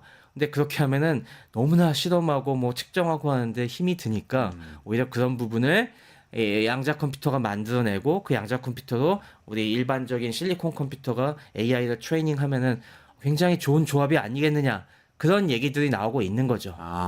그러네요. 그러면 이제 그게 뭐 바이오가 됐든 제철 분야가 됐든 뭐 화학 분야가 됐든 어떻든 간에 그 분야의 새로운 물질을 양자 컴퓨팅을 통해서 좀 새로 어림 계산으로 만들어내고 그것을 학습시키는 건 또 기존의 실리콘 컴퓨터가 하고 있는 그 데이터 센터 AI 학습 모델을 활용해서 학습시키고 네, 맞습니다. 그거를 범용으로 사용할 수 있게 상품화하고 이렇게 된다는 말씀이시네요. 네, 맞습니다. 그래서 미래는 되게 양자 컴퓨터가 어느 정도 유스풀하게 된 미래는 우리가 하이브리드 컴퓨팅이 될 것이다라고 얘기하고 있습니다. 기존에 우리의 여전히 대부분의 작업들은 전통적인 실리콘 컴퓨터로 하되 그런 식으로 양자 컴퓨터가 아주 잘하는 몇 가지 문제들에 대해서는 그걸 양자 컴퓨터한테 넘겨갖고 요거는 네가 잘하니까 네가 풀어와 라고 해서 그 결과를 다시 받아다 쓰는 이런 구조가 될 것이고 그게 요 부분이 잘 안 되더라도 사실 기존 컴퓨터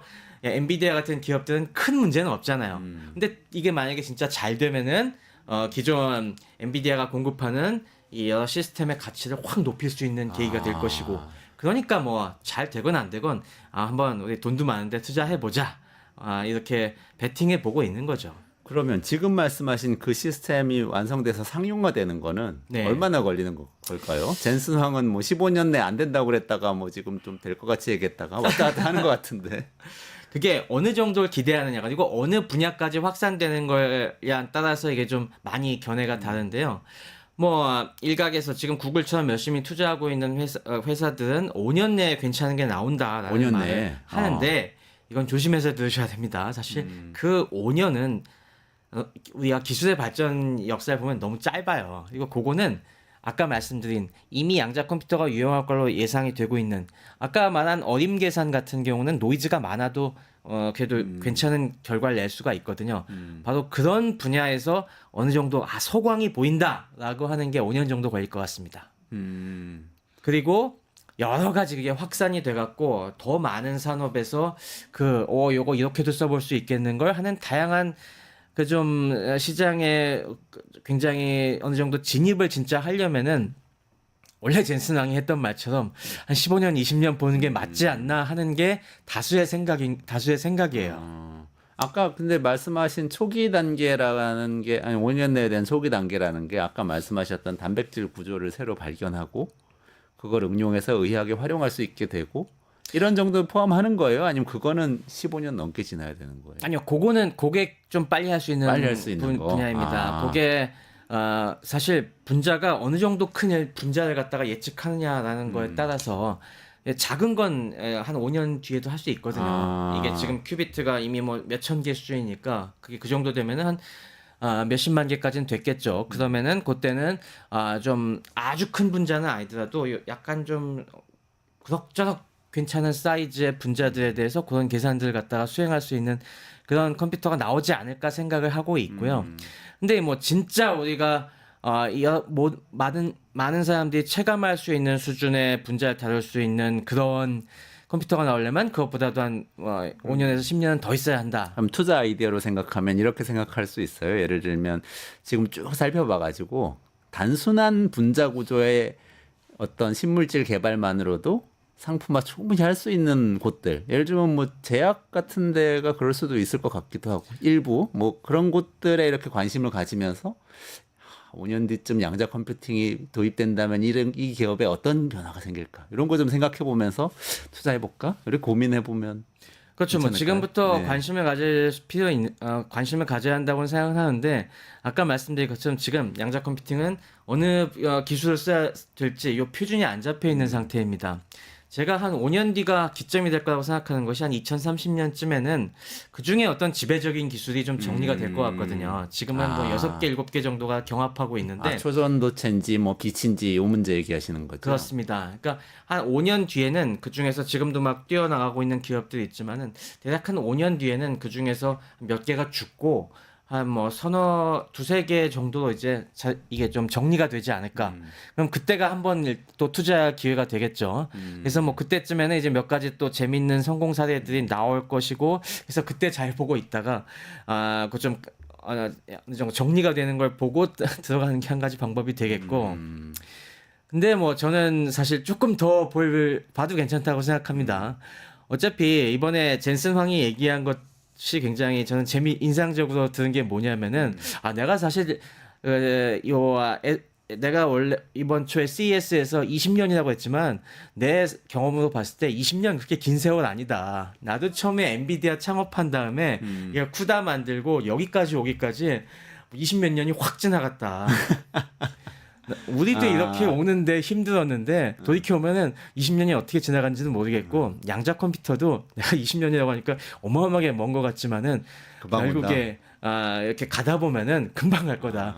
그렇지 않습니까? 제가 뭐 엔비디아 지금 대박 났다고 하지만은 이게 진짜 10년 전에는 그렇게 주목받는 맞아요. 회사도 아니었잖아요.